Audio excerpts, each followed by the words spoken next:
Daniel Carter had been fired for 11 seconds when the chairman's son shoved a cardboard box into his chest. Daniel's hand came up before he could stop it. Closed around Preston Vaughn's wrist. Held. Not hard, just absolutely. The kind of grip that tells a man exactly how the next 2 seconds could go if anybody wanted them to. The room stopped breathing. Then Daniel let go, bent down, picked his daughter's crayon drawing up off the carpet, and walked out without a word. Preston laughed. "That's it. That's all you got, old man." 3 weeks later, Preston Vaughn would be on his knees in a parking garage begging that same man to pick up the phone. Because the thing nobody in that room understood, the thing that cost Everhart Solutions $400 million, was that they hadn't fired an employee that morning. They'd fired the only man who knew what was really happening on the 11th floor. Before we go further, tell me in the comments what city you're watching from. I want to see how far this story travels. And if you believe a man's worth isn't measured by his title, hit subscribe and stay with me, because this one gets a whole lot worse before it gets better.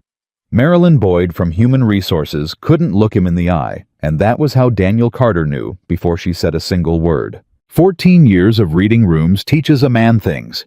It teaches him that people telegraph, that the hands know before the mouth does. Marilyn had her folder squared up on the table like she was afraid it might slide off the edge and take her with it, and she'd been rotating her wedding ring since he sat down. "Daniel," she said, "thanks for coming in early." "You said 7:30. He set his thermos down. "I got here at 7:15. "You always do." She almost smiled, then didn't. "I want to start by saying this isn't about performance." "Okay." "Your reviews are exemplary. 6 years, not one complaint, not one incident. You've covered holidays nobody else would take. When the sprinkler line burst in the data hall last February, you..." "Marilyn." "Yes, you can just say it." She stopped. Her hands went flat on the folder. "We're eliminating the night operations supervisor position," she said. "Effective today." Daniel didn't move. That was the first thing Marilyn noticed, and she'd remember it for a long time afterward, that a man could receive news like that and not shift 1 inch in his chair. "Eliminating it," he repeated. "Restructuring. It's coming down from the board." "Who's covering the night floor?" "I'm sorry." "The night floor," Daniel said. "Server hall HVAC monitoring badge audit the after-hours access logs. Somebody has to sign off on those every morning at 5. Who's doing it?" Marilyn looked at her folder. "There's going to be a new role. Director of Facilities Innovation?" "Director of Facilities Innovation," Daniel said slowly. "Is that a real thing?" "Daniel?" "Who's got it?" She didn't answer. "Marilyn." "Preston Vaughn," she said. And there it was. Daniel let out a breath through his nose. Not angry, just placing the piece.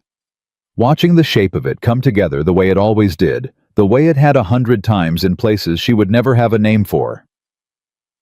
"Richard's son," he said. "He's very qualified. He's 26. He has an MBA. He's got an MBA, and he's never worked a night shift in his life. Marilyn, that job isn't a title, it's a responsibility. When a badge scans into the server hall at 2 in the morning and it doesn't match a maintenance ticket, somebody has to catch it. Somebody has to care enough to catch it." "I understand you're upset." "I'm not upset." He said it evenly, and it was true, and that was somehow worse. "I'm telling you what happens to this building at night when nobody's looking. That's not an opinion, that's a fact, and it's in my reports." Marilyn's jaw tightened. She glanced very fast, less than half a second toward the door. Daniel saw it. "Is he out there?" he asked. "Who, Ma?" "Richard Vaughn. Is he standing outside that door right now?" "Daniel." "Because that would explain a lot." He leaned back. "You've said 'we' 4 times, and you haven't once said, 'I decided.'" Marilyn Boyd was 58 years old, 3 years from retirement, with a husband on dialysis and a mortgage she'd refinanced twice. She had rehearsed this conversation in her car for 20 minutes. "I'm going to say something," she said quietly. And then I'm going to pretend I didn't. All right. Take the severance. What severance? She slid a second page across the table. Daniel looked at it, then looked at it again. That's 11 months of my salary, he said. Yes. For a restructuring. Yes. Marilyn, they don't pay 11 months to a guy who mops the data hall and changes filters. Sign it, she said. Please, sign it cash. It get your daughter something nice, and don't call anybody about anything. The room got very quiet. There's an NDA attached, Daniel said. There is. Non-disparagement, non-disclosure, and, he flipped the page, a full release of any claims relating to any observation report or internal communication made during the term of employment. Daniel. That's not a severance. He set the paper down. That's a purchase.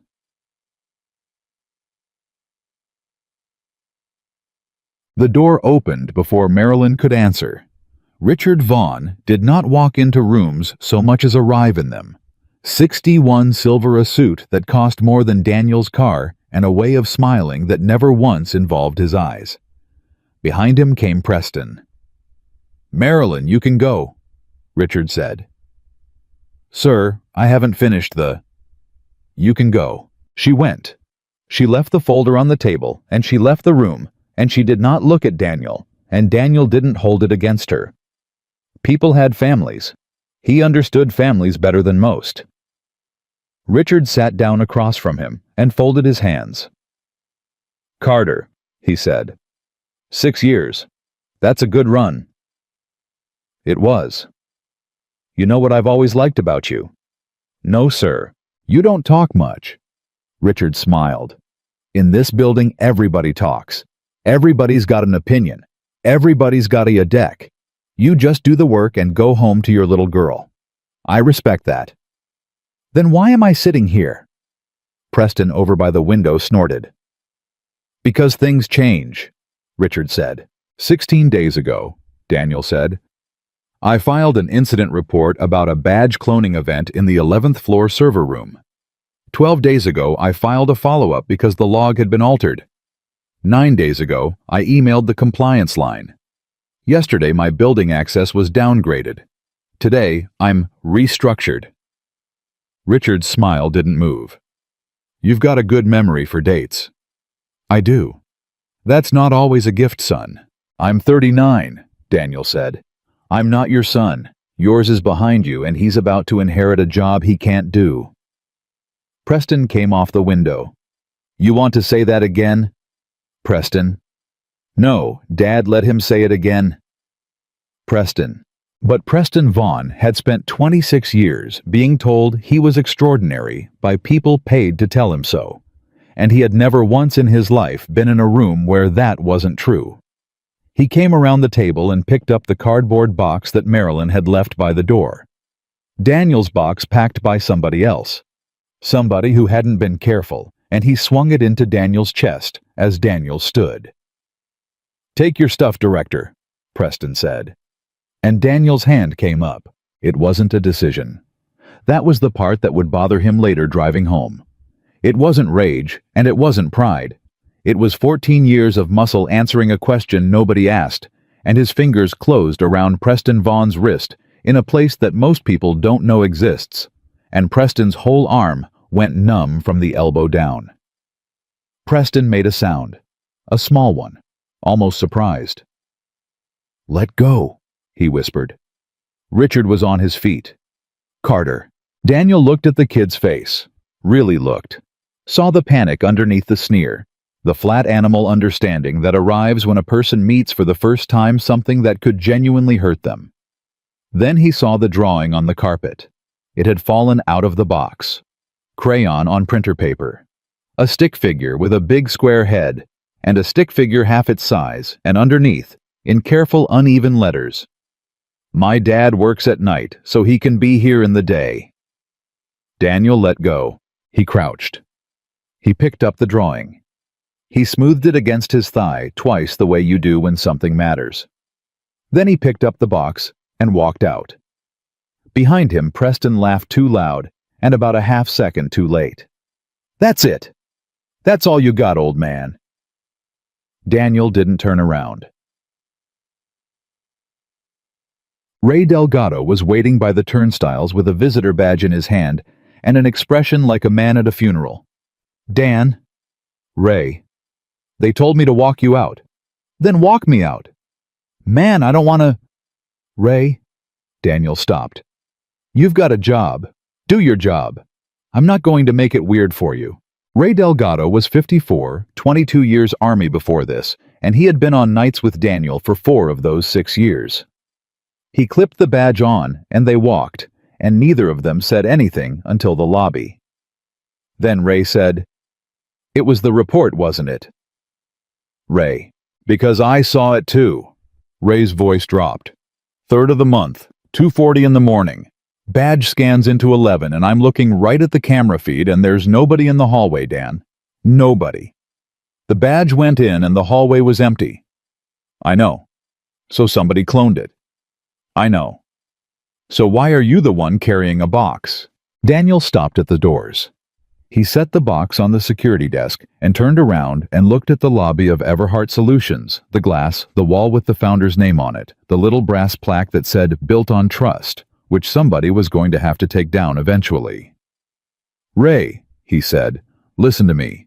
Are you listening?" "Yeah." "Don't file anything else." "What?" "Don't file, don't email, don't put it in writing, and don't put your name on it." Daniel picked the box back up. "You've got, what, 9 years to your pension?" 7. 7.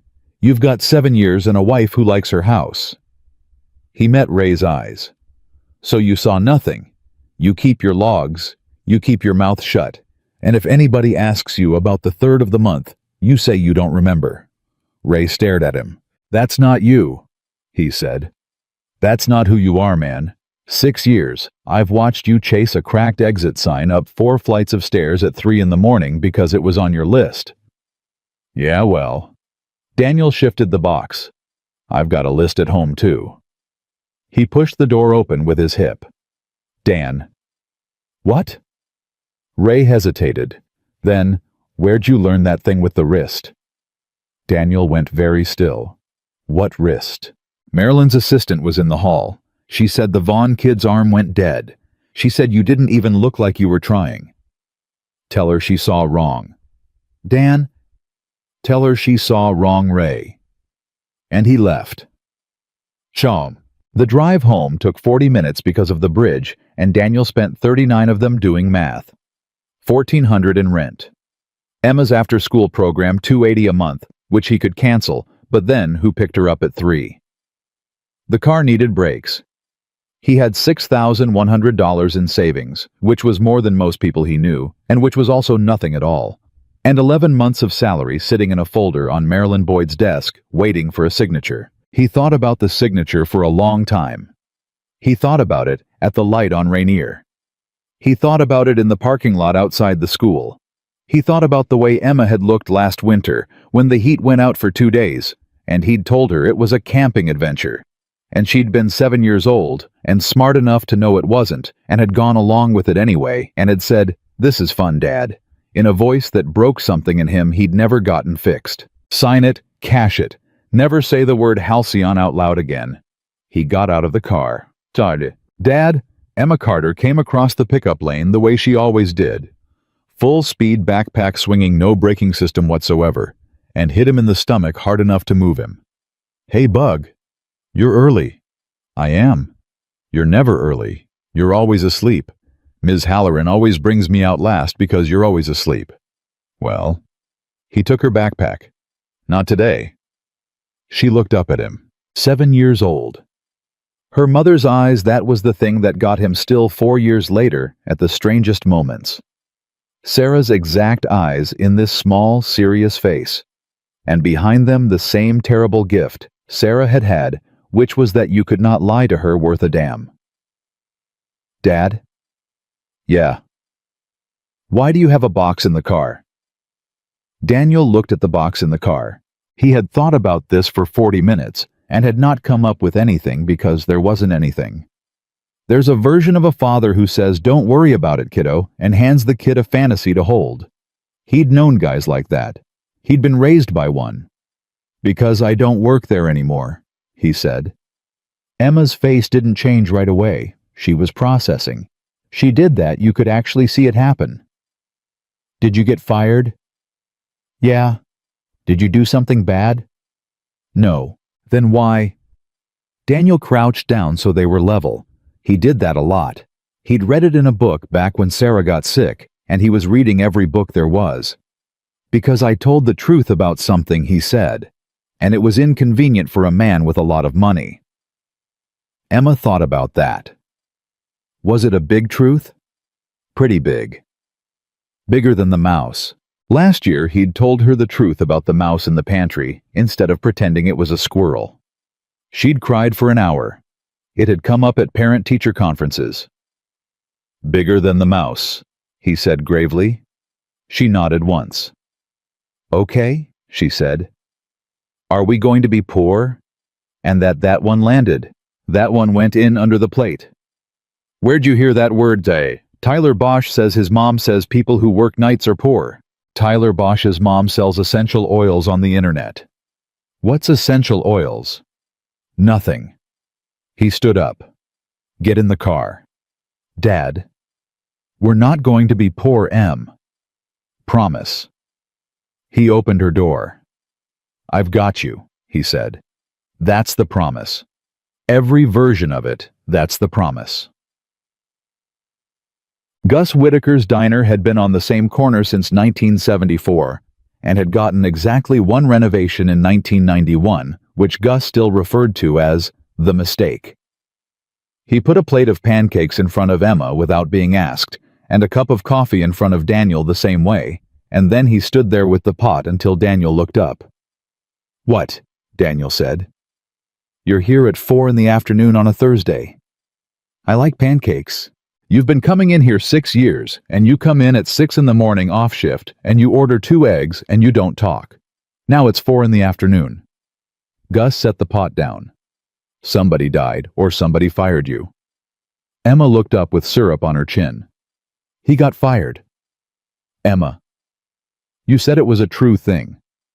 Gus laughed a wet, wrecked 71-year-old laugh and pulled a chair around backwards and sat on it, which his knees had been objecting to for a decade. "Kid's got you," he said. "She usually does." "So what happened?" Daniel turned the coffee cup a quarter turn. "They gave my job to the chairman's kid."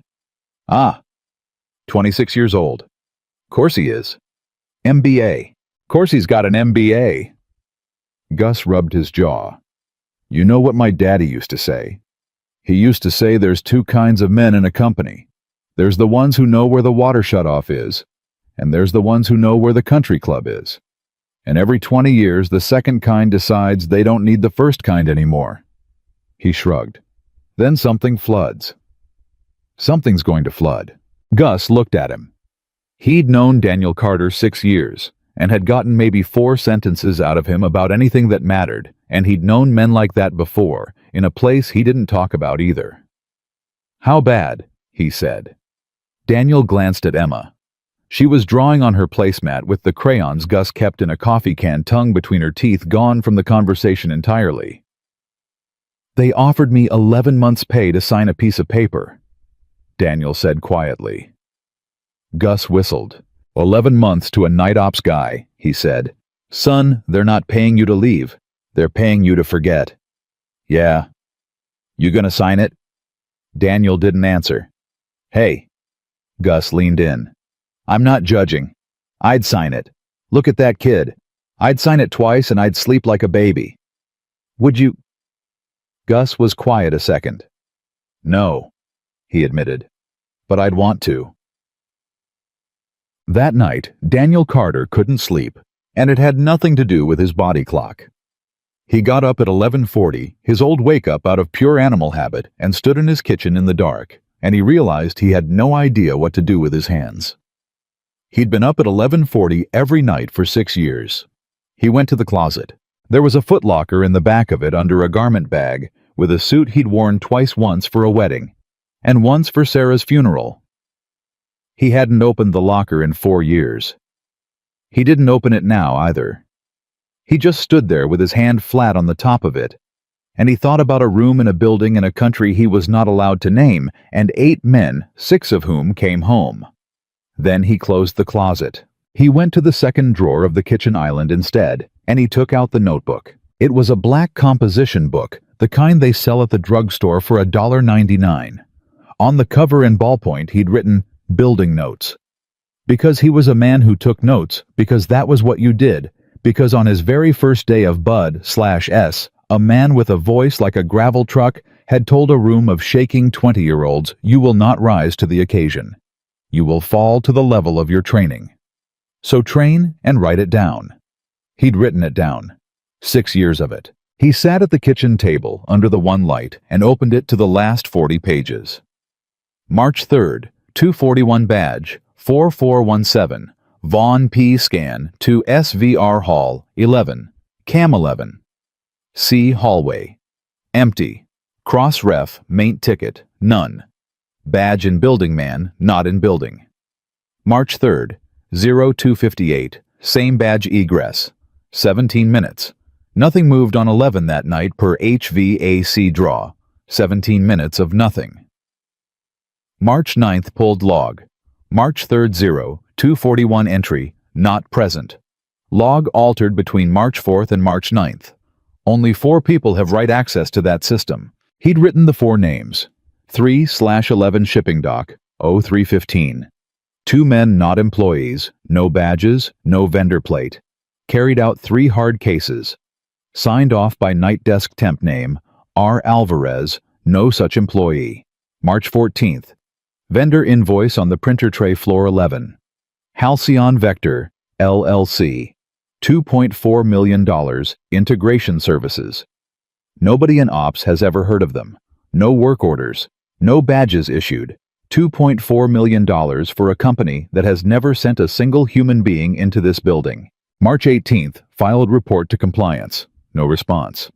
March 22nd, access downgraded. March 29th, terminated.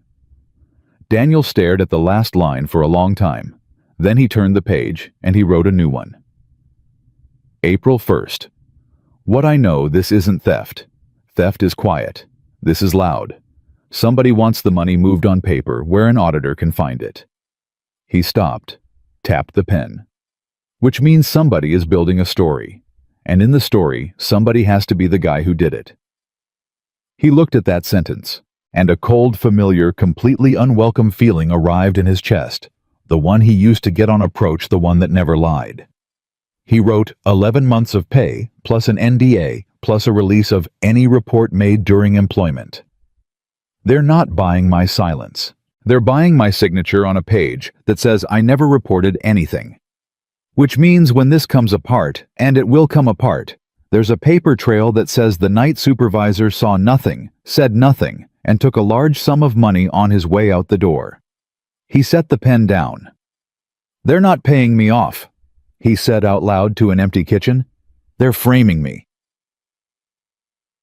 He didn't sleep at all after that. At 4:15 in the morning, his phone lit up on the table. Unknown number. He looked at it for 3 rings. Then he answered without speaking. A woman's voice. Young. Very controlled, in the specific way that means someone is working hard at it. "Is this Daniel Carter?" "Who's asking?" "My name is Olivia Bennett." Daniel stood up. "I know who you are," he said. "Then you know it's 4 in the morning, and I'm calling a man who was terminated yesterday, which my general counsel would tell me is the single stupidest thing I could possibly do." "Probably." "Mr. Carter." A breath. "I'm going to ask you a question, and I need you to understand that I've been sitting in a parking garage for 2 hours trying to decide whether to ask it." "Ask it?" "Did you file an incident report on March 18th?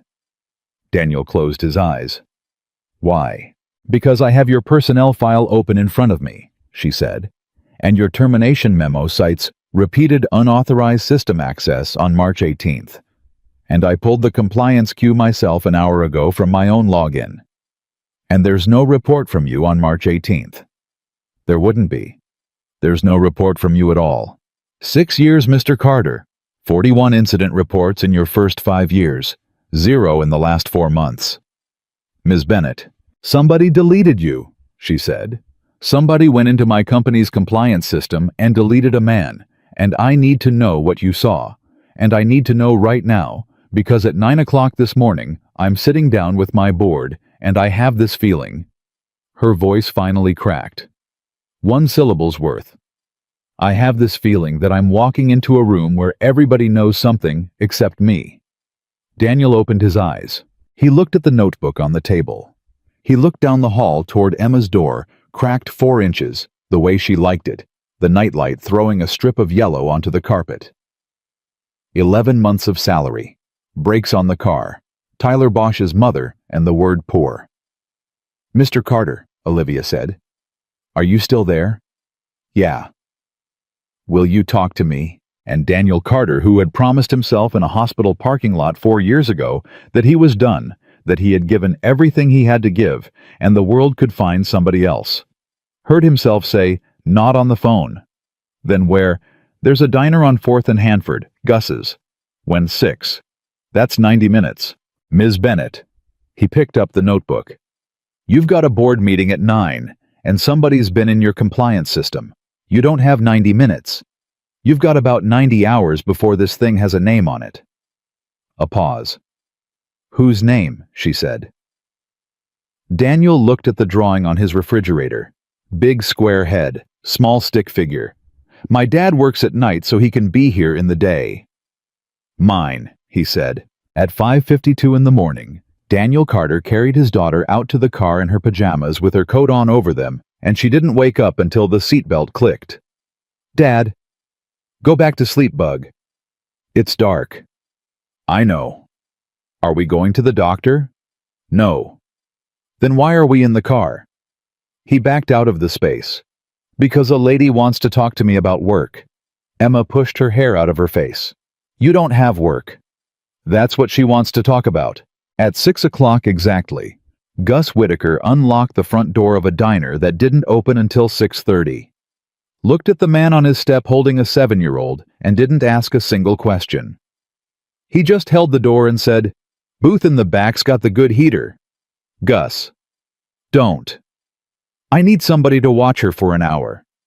I said don't. Gus took Emma's backpack off Daniel's shoulder like it belonged to him. Kid, you ever crack an egg one-handed? Emma lifted her head. No. Then this is the best day of your life. Daniel stood in the doorway a second longer than he needed to. 6 years he'd eaten at this counter and never once asked this man for anything. Gus? Go sit down, son. She's coming. She was. Olivia Bennett came through the door at 6:04 in a coat that cost more than the booth she sat down in, and she looked like a woman who had not slept and had spent 40 minutes making sure nobody could tell. She sat. She put her phone face down on the table. She put her hands flat on either side of it. Mr. Carter. Miss Bennett. I want to say something before we start. Okay, I don't know you, she said. I've never met you. I found your name at 2 in the morning in a termination memo, and I made a decision about you based on nothing, and if I'm wrong about this, I've handed my entire company to the person I'm about to accuse. So I need you to be honest with me, even if honest is ugly. Daniel turned his coffee cup a quarter turn. Ask me something, he said. Did you access systems you weren't authorized to access? Yes. She blinked. Whatever she'd braced for, it wasn't that. You're not going to explain that. You asked a yes or no question. He set the cup down. The badge audit terminal on 11 runs on an admin credential that's been shared by the night crew since before I got there. Everybody uses it. It's in the shift handoff sheet. It's been in the shift handoff sheet for 9 years. So yes, technically, I accessed a system I wasn't authorized to access, and so did every night supervisor since 2016. And if you fire people for it, you'd have to fire the last 4. Why did you use it on March 18th? Because on March 9th, I pulled a log and a line was missing from it. Which line? Daniel reached into his jacket and put the composition book on the table. Olivia looked at it. a $1.99 drugstore notebook with a cracked spine and BLDG notes on the cover in ballpoint. "That's it," she said. "That's the thing that got you fired. That's the thing that got me fired." She opened it. She read for maybe 90 seconds, and Daniel watched her face do the same thing his had done, which was slow down. "March 3rd, she said. 2:41 a.m., badge 4417. "Yes." "Whose badge is 4417? "Preston Vaughn's." Her head came up. "On March 3rd, she said carefully. "Preston Vaughn was in Scottsdale, at a golf thing, with my head of sales. I have the photos in a company newsletter." "I know. So how does his badge scan into my server hall at 2:41 in the morning?" "It doesn't," Daniel said. "Somebody cloned it. And that's actually the good news." "How is that the good news?" "Because a thief clones a badge he can't be traced to. This guy cloned the badge of the chairman's son, who was 1,500 miles away with an alibi so airtight it was published in a newsletter." Daniel tapped the page. "That's not theft. That's a receipt. Somebody's building a file." Olivia sat back. "Say the rest," she said. "March 11th, 3:15 in the morning, shipping dock. 2 men, no badges, no vendor plate, 3 hard cases going out. Signed off by a night desk temp named R. Alvarez." He turned the page. "There is no R. Alvarez. I checked payroll. I checked the staffing agency. I checked the sign-in sheet against the parking log. That man does not exist, and he signed for 3 cases of something leaving your building." "What was in the cases?" "I don't know, but the HVAC draw on 11 dropped 4% the next week and never came back up, which means whatever was running in there stopped running." Olivia's hand went to her mouth and stayed there. "The marrow build," she said. "What?" "Our diagnostic model. The medical AI. The thing my father was working on when he died. The thing that is the entire reason this company still has a valuation." Her voice was flat now. "There are 3 physical training clusters. 2 are in Virginia. 1 is on 11. Then somebody carried a piece of it out your loading dock, and a man who doesn't exist signed for it." She didn't say anything for a while. Behind the counter, Gus was showing Emma how to fold an omelet, and Emma was laughing, and Daniel let himself look at that for 1 second before he came back. "Page 14, he said. Olivia turned to it. "Halcyon Vector, LLC, she read. 2.4 million. Integration services." "You know it." "No." "Good. Nobody does. It's not in the vendor master. It's not in facilities. No badges were ever issued. No work orders were ever cut. $2.4 million for a company that has never sent a single living human being into that building." Daniel leaned forward. "Ms. Bennett, I've been doing night ops for 6 years. I know the guy who refills the soap dispensers. I know the woman who calibrates the elevator scales twice a year. Nobody spends $2.4 million on integration services without somebody showing up with a laptop bag. Who approved it? That's the part I want you to understand." He held her eyes. "The invoice was sitting in the printer tray on 11 at 3 in the morning. Face up. Nobody prints an invoice like that by accident and leaves it on 11 overnight. You think it was left there for you? I think it was left there for somebody." Olivia stared at the page. "That's insane," she said. "Yeah, that's actually insane. You're telling me somebody set up a fake vendor and then made sure it got found? I'm telling you that on March 14th, I found a $2.4 million invoice, and on March 18th, I reported it, and on March 22nd, my access was cut, and on March 29th, I was walked out with 11 months of severance and a release that says I never reported anything at all." He closed the notebook. "You don't pay a janitor 11 months to leave quietly. You pay him 11 months so that when somebody eventually opens the file, there's a big fat number sitting next to his name." At 6:26, Olivia Bennett understood, and Daniel watched it hit her. "They're not covering it up," she said. "No. They're aiming it." "Yes. At you." "Ms. Bennett," Daniel said, "I make $61,000 a year, and I've got a kid and no wife and a security clearance history I can't explain to a civilian jury. If you were writing a story about who stole a medical AI out of an 11th floor server room in the middle of the night, who would you cast? She looked at him for a long moment. The man with the keys, she said. The man with the keys. At 6:31, his phone buzzed on the table. Ray Delgado. Daniel picked up. Ray? Dan. Ray's voice was wrong, too fast and pitched up. Dan, are you sitting down? What happened? They wiped the archive. Daniel stood up out of the booth without deciding to. Say that again. March, the whole month. Every camera, every floor.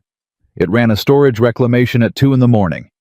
That's what the ticket says, storage reclamation, and it dumped everything before April 1st. Ray was almost whispering.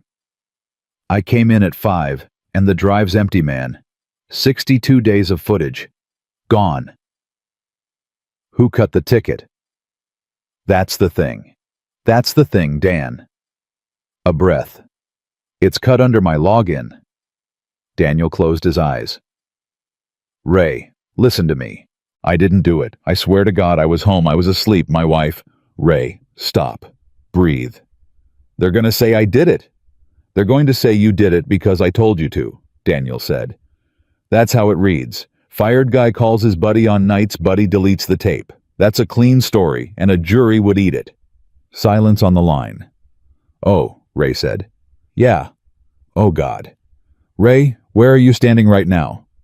Server room, 12. Is anybody with you? No. Get out of that room. Go to the lobby. Go where the cameras still work and stay in a hallway with other people in it until your shift ends. Daniel's voice had changed, and Olivia noticed it and would think about it later.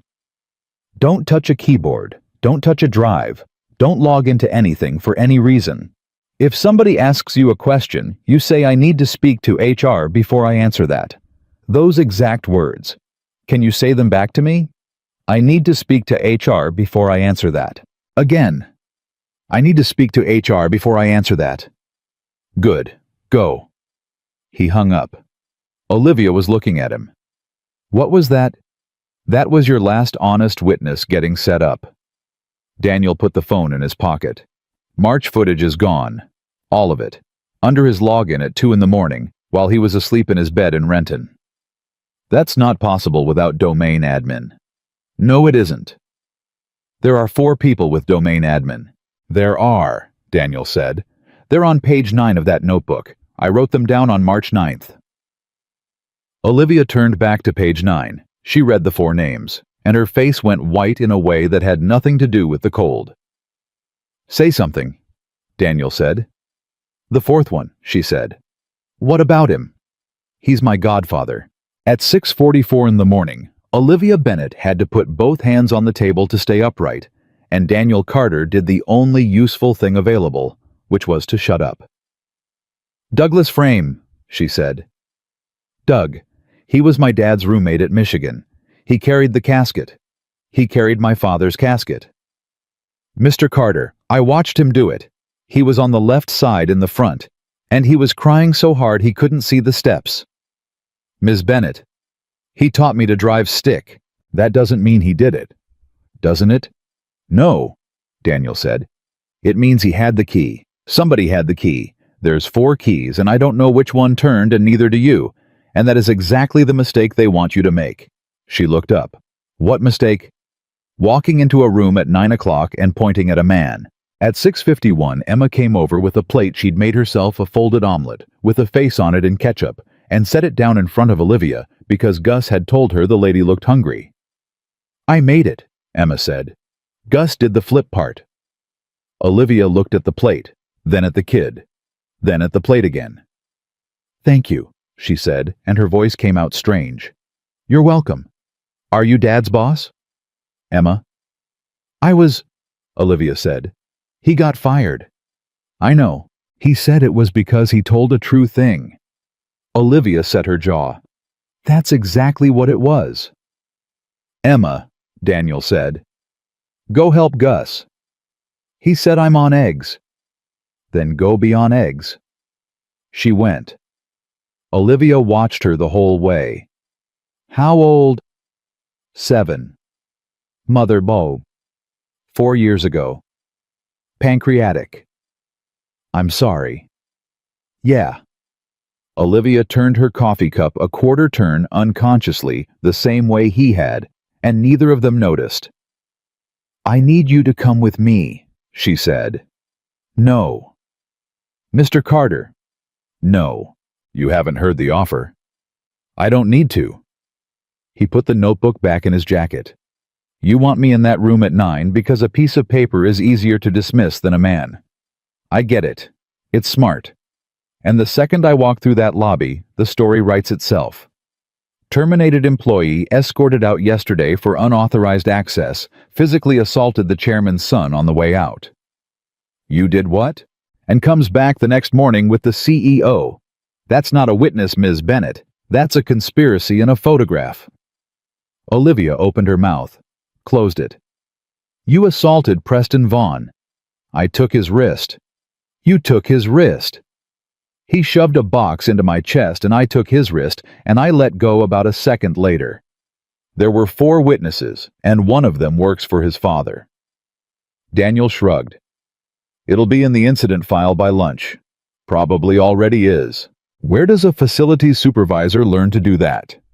And there it was, and Daniel had known it was coming since the moment Ray said the word wrist in the lobby yesterday, and he still wasn't ready for it. Ms. Bennett? It's a fair question. It's a fair question, and I'm not going to answer it today. She studied him. 14 years, she said. Your file has a 14-year gap and a DD-214 that's mostly black bars. HR flagged it in 2019, and the note says, cleared, do not discuss. Then don't discuss it. I'm not asking to be nosy. I'm asking because if you walk into that boardroom, someone is going to pull that file, and I need to know what falls out of it. Nothing falls out of it, Daniel said. That's the whole point of the black bars. At 7:02, his phone buzzed again. He looked at it, and the number was one he hadn't seen in a while. Marilyn Boyd. Marilyn. Daniel. She was in the car. He could hear the blinker. I have about 90 seconds, and then I'm going to say I never called you. Go. Your severance was pulled. Daniel looked at Olivia. Pulled how? It was rescinded at 11:40 last night by an email from the office of the chairman, and it's been replaced by a new agreement, and Daniel, the new one, isn't a severance. Marilyn's voice was shaking. It's a settlement. It has a paragraph in it that says you acknowledge unauthorized access and unauthorized removal of company property, and in exchange the company agrees not to refer the matter. Not to refer it to who? It doesn't say. Marilyn, it doesn't say, she repeated. That's the point. It doesn't say. It just sits there. How much? What? How much are they offering now? A pause. $240,000, Marilyn said. Olivia, who could hear every word because the diner was empty, put her face in her hands. That's 4 times my salary, Daniel said. I know. Marilyn, who wrote it. Outside counsel, it came in with a cover memo. And Daniel. She was crying now quietly the way people cry in cars. The memo has a distribution list. It went to the chairman, and it went to Douglas Frame, and it did not go to Olivia Bennett. Daniel looked across the table. Olivia had gone completely still. Marilyn, he said. One more question and then hang up. Okay. When they told you to run my termination yesterday, who gave you the order? Richard Vaughn. In person. On the phone. But, she stopped. But what? He said we. He kept saying we've made a decision. And then at the end he said, and Doug agrees, and I remember thinking that was odd, because why would the chief technology officer weigh in on a facilities job? She hung up. At 7:11, Olivia Bennett said, okay, and stood up. Okay. Okay. Sit down. I'm going in there. Sit down. I am the chief executive officer of that company. You're a 32-year-old woman who inherited a chair, Daniel said, and in 1 hour and 49 minutes, You're going to walk into a room where at least 2 men have been planning this for 6 months. Sit down." She sat down. She looked shocked that she'd done it. "That was rude," she said. "Yes. You're not wrong, but that was rude." "Yes." She almost laughed. It came out ugly and wet, and she pressed the back of her wrist against her mouth. "Tell me what to do," she said. "You go into that meeting and you do not accuse anyone of anything. You're joking. You have no footage. Your only paper witness has been deleted out of the compliance system. Your only human witness is a scared night guard with a wiped drive under his own login and a fired supervisor who put his hand on the chairman's son." Daniel counted it off on the table with one finger. "If you swing today, you miss, and then they get to say the CEO is emotional and unstable and making wild accusations. And Ms. Bennett, that word is the whole game. Once emotional gets said out loud about a woman in that chair, you're finished, and everybody in the room knows it." Olivia's eyes filled. "That's the ugliest true thing anybody's said to me in a year," she said. "You asked for honest, even if it's ugly." "I did. So don't swing." He pushed the coffee toward her. "Listen, take notes. Watch who talks and who doesn't. When somebody brings up my name and somebody will you look surprised and you say who. Make them explain me to you. Make them do the work in front of the whole board."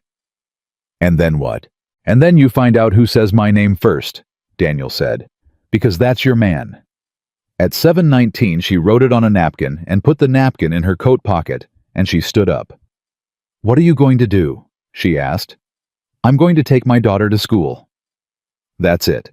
Ms. Bennett, I got fired 48 hours ago. I've got $6,100 a car that needs brakes, and a kid who has a field trip permission slip due Friday." He stood. "I'm going to take her to school." Olivia looked at him. "They're going to put this on you," she said. "I know." "Aren't you afraid?" Daniel thought about it. He actually thought about it, and she watched him do it. "No," he said. "That's the problem." At 7:51, Daniel pulled into the drop-off lane at Emma's school and noticed the sedan. It was a gray Malibu 3 cars back, and it had been 3 cars back on Rainier, and it had been 3 cars back at the light on Hanford. Not close. Not sloppy. The driver had a coffee and a phone, and never once looked at Daniel's car, which was the tell, because everybody in a drop-off lane at 7:51 in the morning looks at every car. Emma unbuckled. "Dad, you're doing the thing." "What thing?" "Where you look in the mirror a lot." "I'm checking traffic." "There's no traffic. Everybody stopped." Daniel turned around in his seat. "Hey, bug.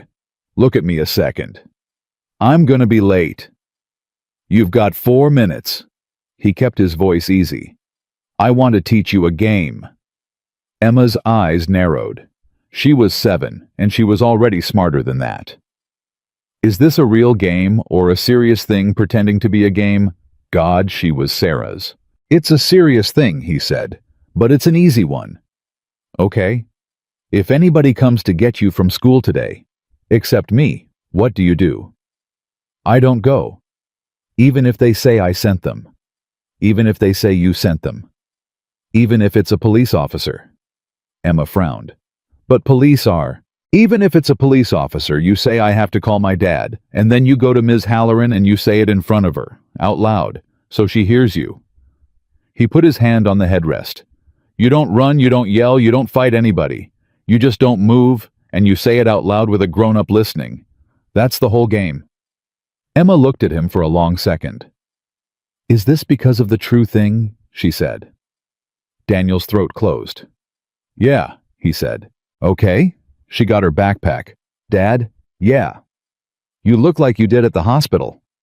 Then she got out and ran, and he sat in the drop-off lane until a woman behind him honked. At 8:04 he pulled out and drove 4 blocks and turned right without signaling, and the Malibu turned right without signaling. At 8:06 he pulled into a gas station parked at the air pump, got out, and walked directly at the car. The driver saw him coming at about 20 feet and had a decision to make, and made the wrong one, which was to sit there. Daniel knocked on the glass. The window came down 4 inches. The guy was maybe 45 thick through the shoulders, a haircut that cost money, and a windbreaker with nothing on it. "Help you?" "You've been behind me since Hanford." "Free country." "It is."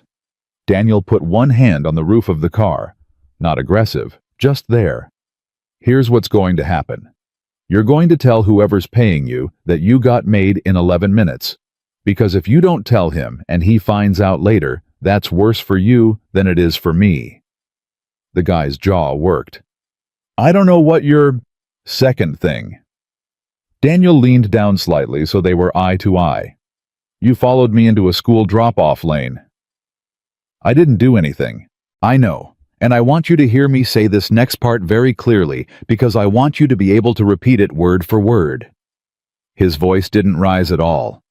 "You come near that school again or that kid and it stops being about a company." Something moved in the man's face. "Nobody said anything about a kid," he said. "Then we understand each other. Look." The guy glanced at his phone in the cup holder, and Daniel clocked the screen going dark. "I'm licensed. I do asset verification. That's it. Nobody told me about a kid, and if they had, I'd have said no, all right, I got 2. "What's asset verification?" "Look, man." "What is it?" The guy exhaled. "I take pictures of where a subject goes," he said, "and I note anything expensive." Daniel stood up straight. "They're building a lifestyle file," he said. "I don't know what they're building." "No, you don't." Daniel stepped back from the car. "For what it's worth, you're not the problem." "Hey!" The guy hesitated, then said it. "Whatever you did, brother, they want it big. I've been on this 4 days, and the retainer's stupid. That's all I'm saying." 4 days. Daniel stood in a gas station lot and did the arithmetic. 4 days back was Sunday. Sunday was 2 days before Marilyn Boyd sat him down and told him his job had been eliminated in a restructuring that came down from the board. They'd hired the surveillance before they fired him.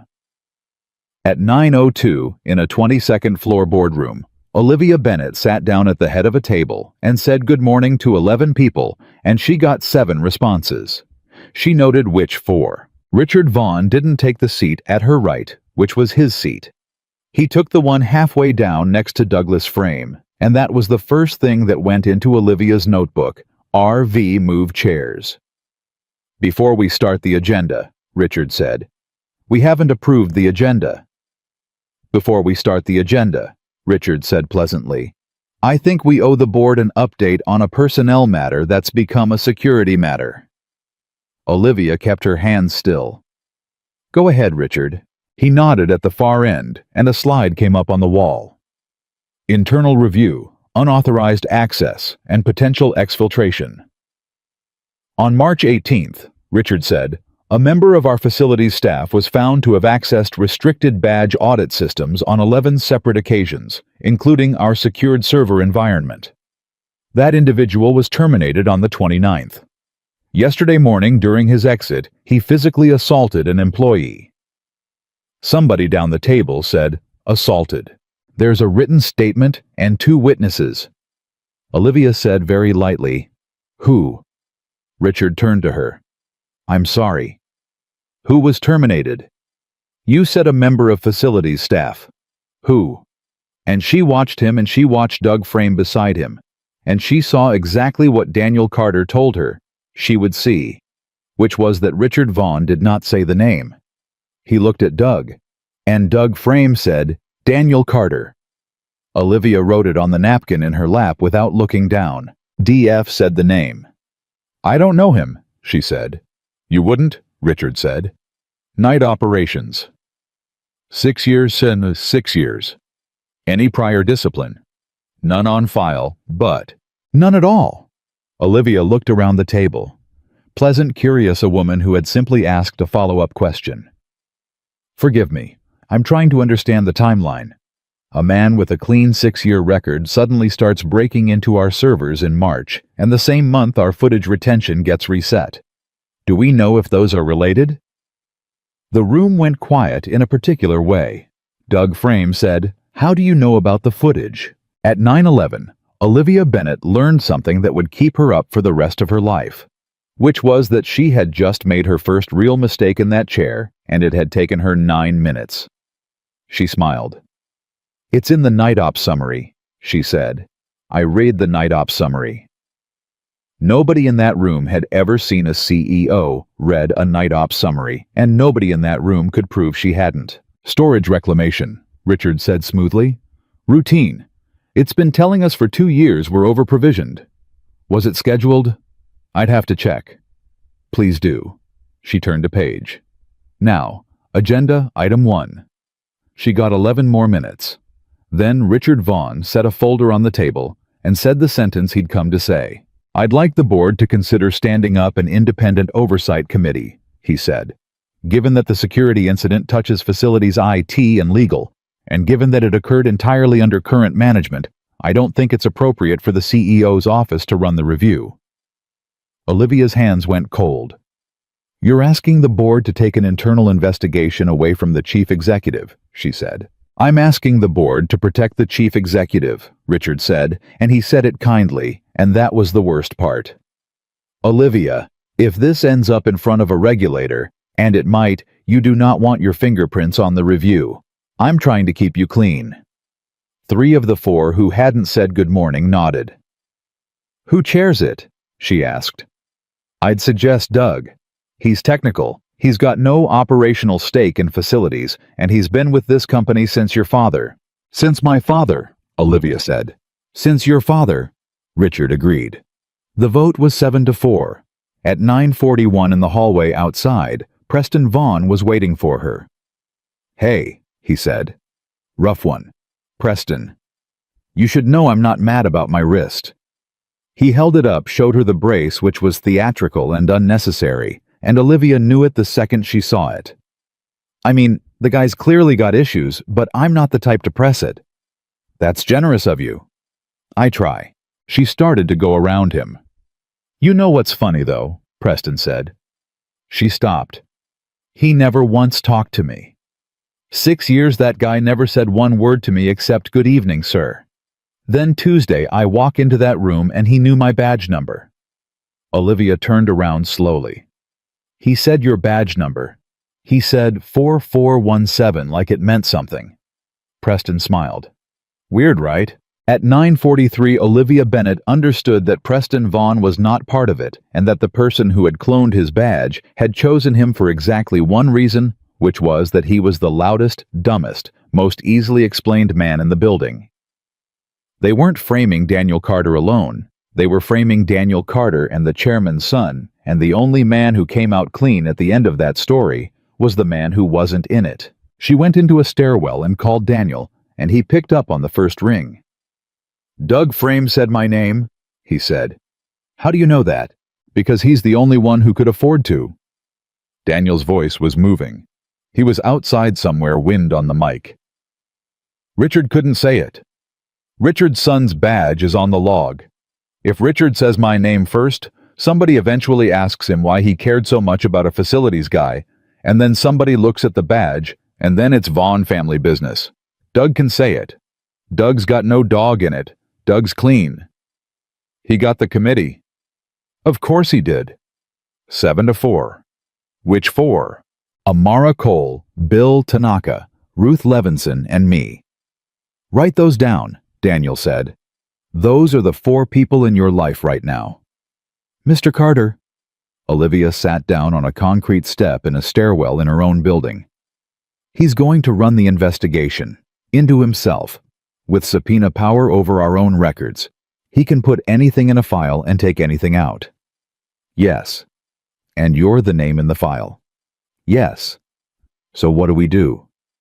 "We don't," she said.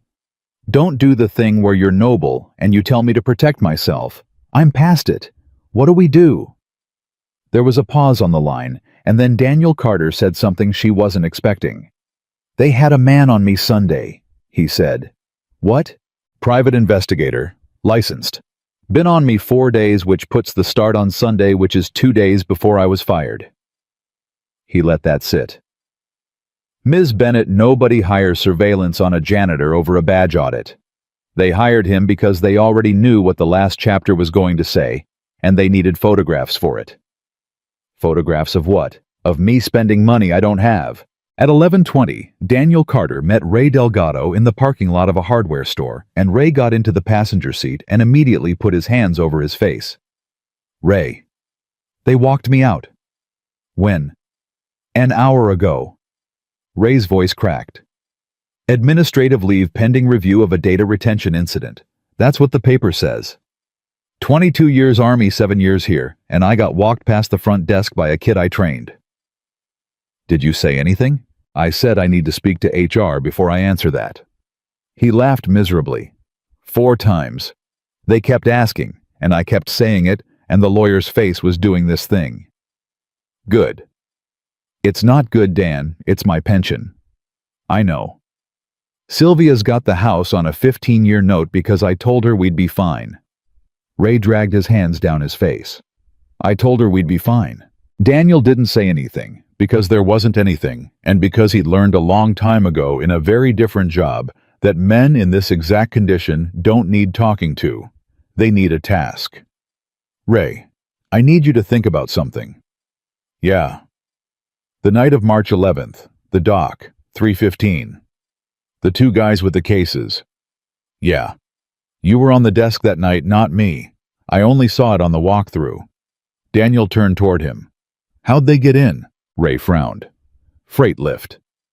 From where? P3. Who badged them into P3? Nobody badges into P3. It's got a... Ray stopped. It's got a what? It's got a plate reader, Ray said slowly. P3's got a plate reader because of the executive spots. That's not on the camera system. That's a whole separate contract. It's on the parking vendor's box. It's not even our network. The car was very quiet. Ray, Daniel said, is that box still running? It's in a closet on P3 behind the transformer. Nobody's touched it since 2019 because nobody knows it's there except me and the parking vendor. Ray's eyes came up. Storage reclamation wouldn't touch it. It's not ours to reclaim. So there's a plate log. There's a plate log. Of every car that came into P3 on March 11th at 3 in the morning. And March 3rd, Ray said, and every other night. Daniel put both hands on the steering wheel. Ray, do not go get it. What? Why? Because you're on administrative leave, and the second you badge into that garage, you're a man who broke into a building he was suspended from, and everything on that drive becomes fruit of a poison tree, and you go to jail. Daniel turned to him. Who's the parking vendor? Cascade Access Systems. And who's the account holder? Ray blinked. Everhart, he said. The company, which means the CEO can request it, Daniel said, in writing on letterhead through the front door, and nobody has to break into anything. At 11:52, Ray Delgado laughed for the first time in 2 days, and it turned into something else halfway through, and Daniel sat in the driver's seat of a 9-year-old Corolla in a hardware store parking lot and let a 54-year-old man cry next to him without saying a word about it. Sorry, Ray said finally. Don't. You know what gets me? Ray wiped his face with his palm. It's not even the job. It's that I saw it. I saw the badge go into an empty hallway on the 3rd and I said, that's weird, and I went and got a coffee. You reported it to me. I mentioned it to you. You reported it to me and I wrote it down, which means you're in the notebook. Daniel started the car. Ray, you're not a bystander in this. You're a witness. Start acting like one. At 2:10 in the afternoon, Daniel Carter stood in his bedroom closet with his hand on a footlocker for the second time in 2 days. He'd opened it exactly once since Sarah died to find her ring, which he'd put in there because he couldn't look at it and couldn't lose it either. He opened it now. On top was the flag folded still in the plastic the funeral detail had given him, except this one wasn't Sarah's, it was Ecker's, and Ecker's mother had pressed it into his hands in a driveway in Odessa, Texas, and said thank you for bringing him home, which had not been true in any sense that mattered. Under the flag was a manila envelope, and inside the manila envelope was a life he had spent 4 years telling himself was over. He didn't take anything out. He took out a phone number. It was written on the back of a photograph in handwriting that wasn't his, and under the number it said, "When you're done pretending." Mr. Daniel sat on the floor of his closet and looked at that phone number for 11 minutes. Then he put it in his pocket and closed the locker, because at 2:35 his phone rang and the screen said, "Emma's school," and every drop of blood in his body went somewhere else. "This is Daniel Carter." "Mr. Carter, this is Nadine Halloran." Emma's teacher. Calm. Too calm. "Everything's fine. Emma's fine. She's right here next to me." "Ms. Halloran, a man came to the office about 20 minutes ago and asked to pick her up." Daniel's vision narrowed to a point. "Who?" "He said he was from your work. He had a business card, and he was extremely polite, and he knew Emma's full name and her birthday, and the name of her after-school program." A pause. "He did not know the password on her file." "What did Emma do?" "That's why I'm calling," Ms. Halloran said, and something in her voice broke a little. She stood up in the middle of the front office, and she said out loud, "I have to call my dad," and she said it 3 times, and she wouldn't move. She said her father told her to say it where a grown-up could hear. Daniel had to put his hand on the wall. "Is she okay?" "She's completely fine. She's eating a granola bar and telling the secretary about eggs." Ms. Halloran lowered her voice. "Mr. Carter, I've been doing this 19 years. What is going on? Is the man still there?" "He left when I said I was calling you." "Did you get the plate?" A rustle of paper.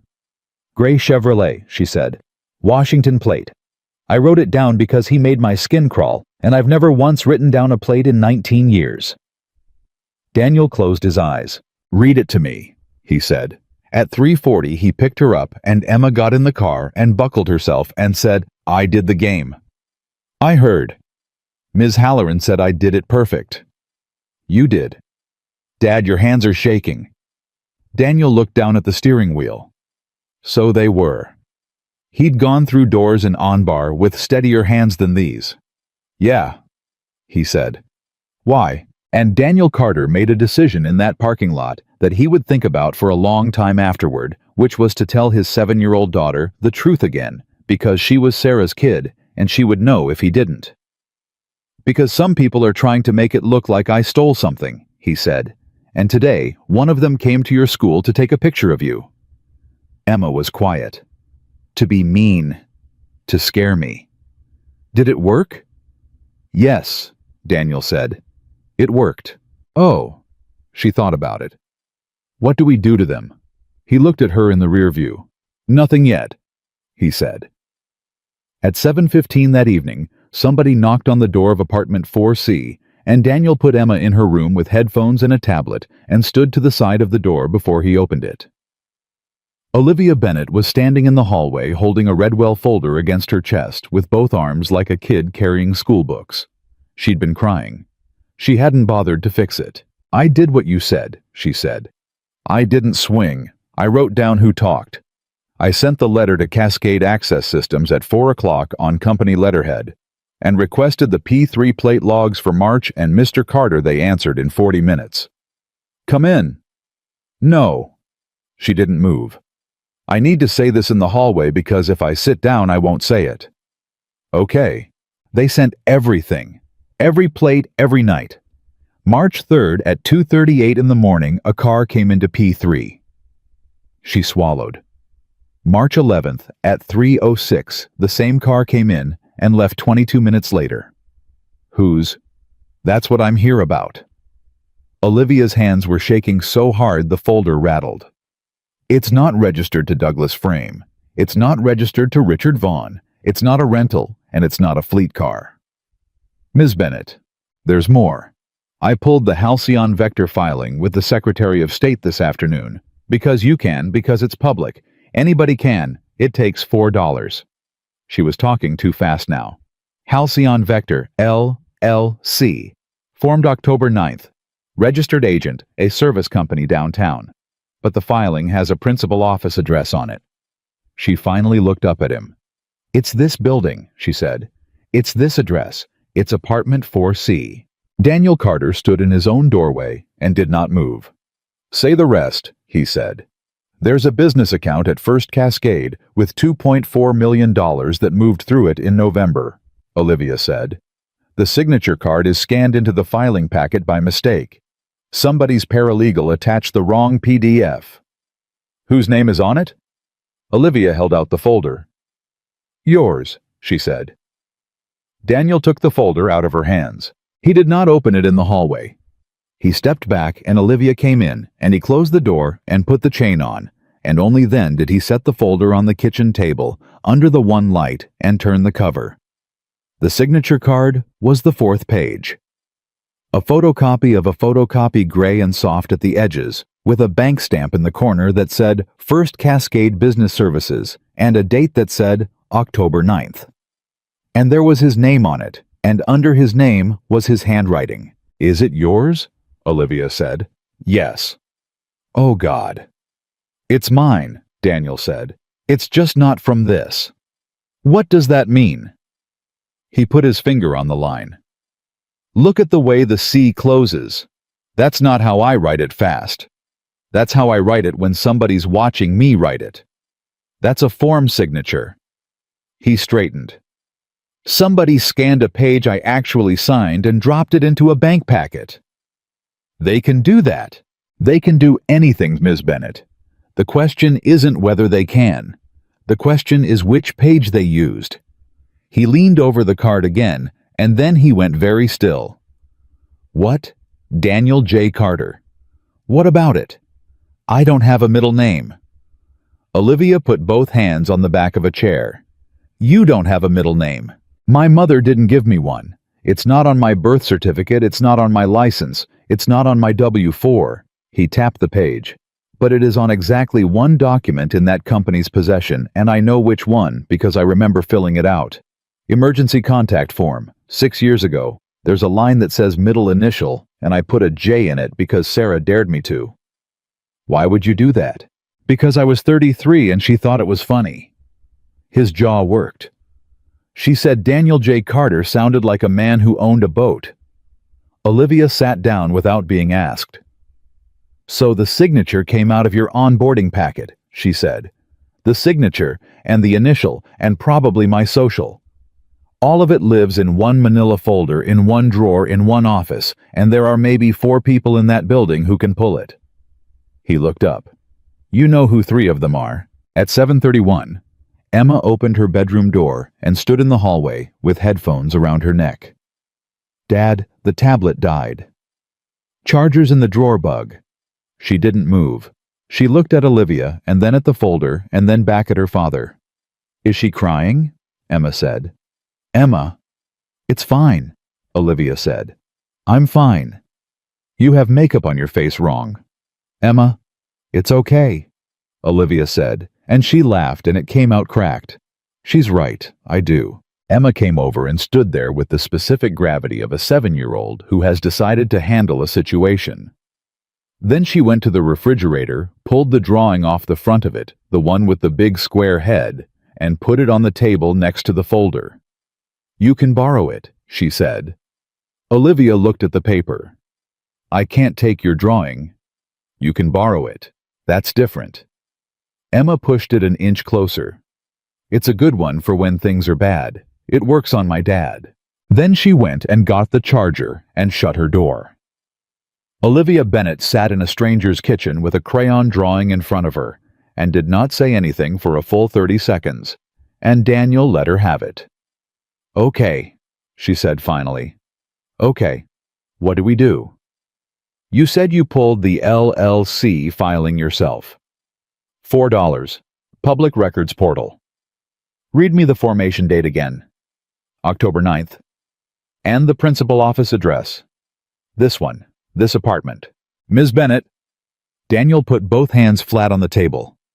I moved into this apartment on January 11th.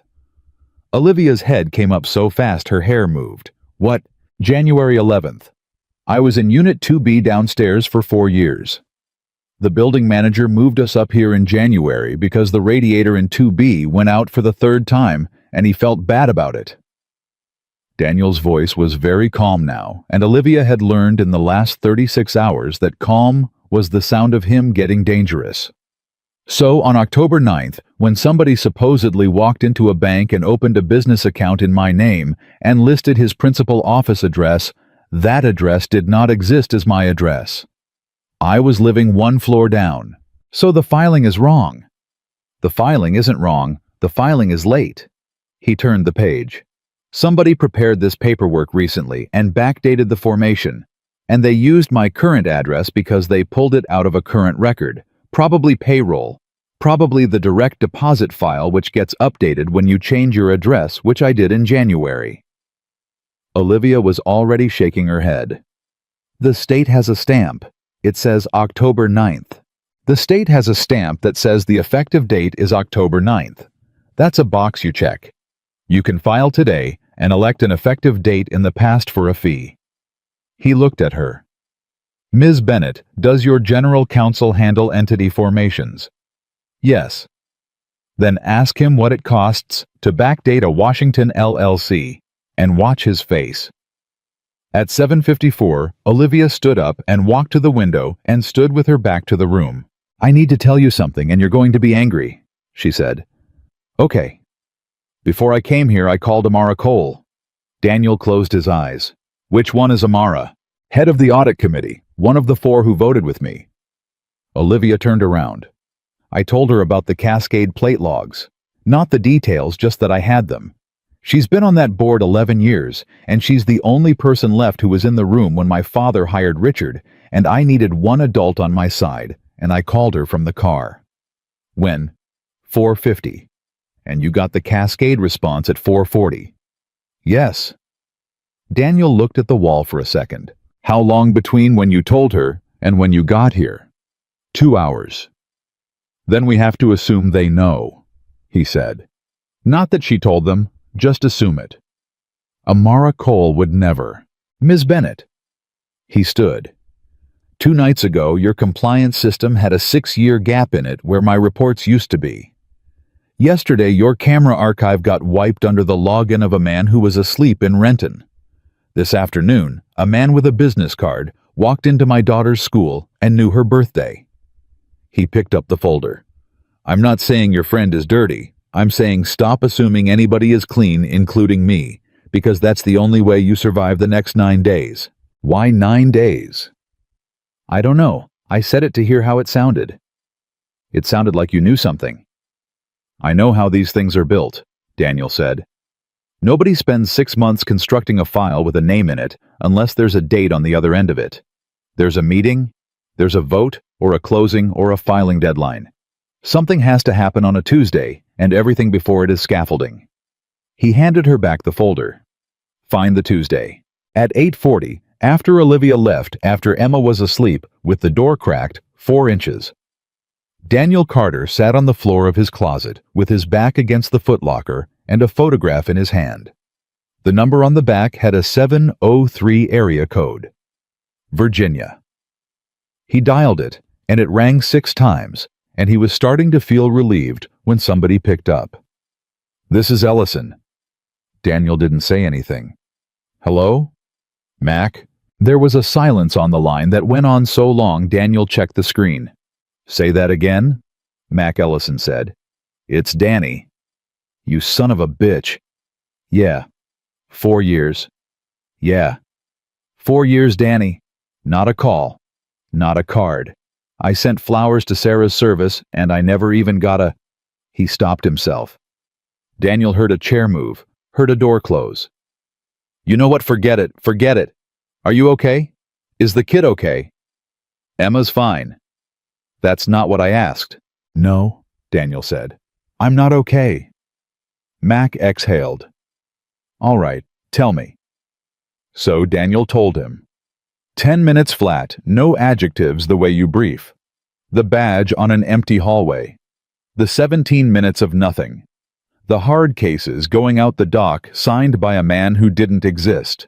The invoice in a printer tray. 11 months, then 240,000.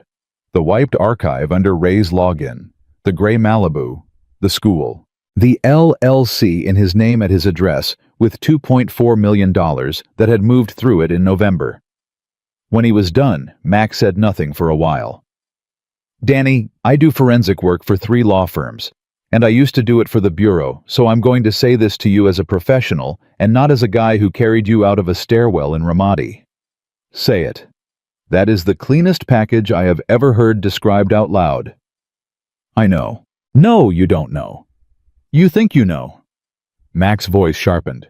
You've got motive, you've got access, you've got opportunity, you've got a physical assault on the chairman's kid 2 days ago with witnesses, you've got a 14-year service record that's 90% redacted, and now you've got a shell company with your signature on it and $2.4 million that already moved. Danny, that money's already moved. That means somewhere on this earth there's a wire out of that account, and wherever it went is going to look like where you sent it. Yeah. You need a lawyer today, not tomorrow. I've got $6,000. Then you need a lawyer today, and you're going to owe somebody a favor for the rest of your life. Mac. Daniel shifted the phone. Should I go in? Go in where? Field office. Walk in the front door with the notebook and put it on a desk. And Mac Ellison said, no, so fast it startled him. Why not? Because they built the file for the front door, Danny. Mac's chair creaked. Think about it. Everything you just described is designed to be found by a federal agent. The invoice in the printer tray. The badge with the perfect alibi. The bank packet with the wrong PDF attached, which by the way is the most convenient paralegal error in the history of paralegals. That file wants to be found. It's shaped to be found. So if I walk in with it. If you walk in with it, you're the guy who showed up with the evidence against himself, which is exactly what a smart defendant does when he knows it's coming out anyway.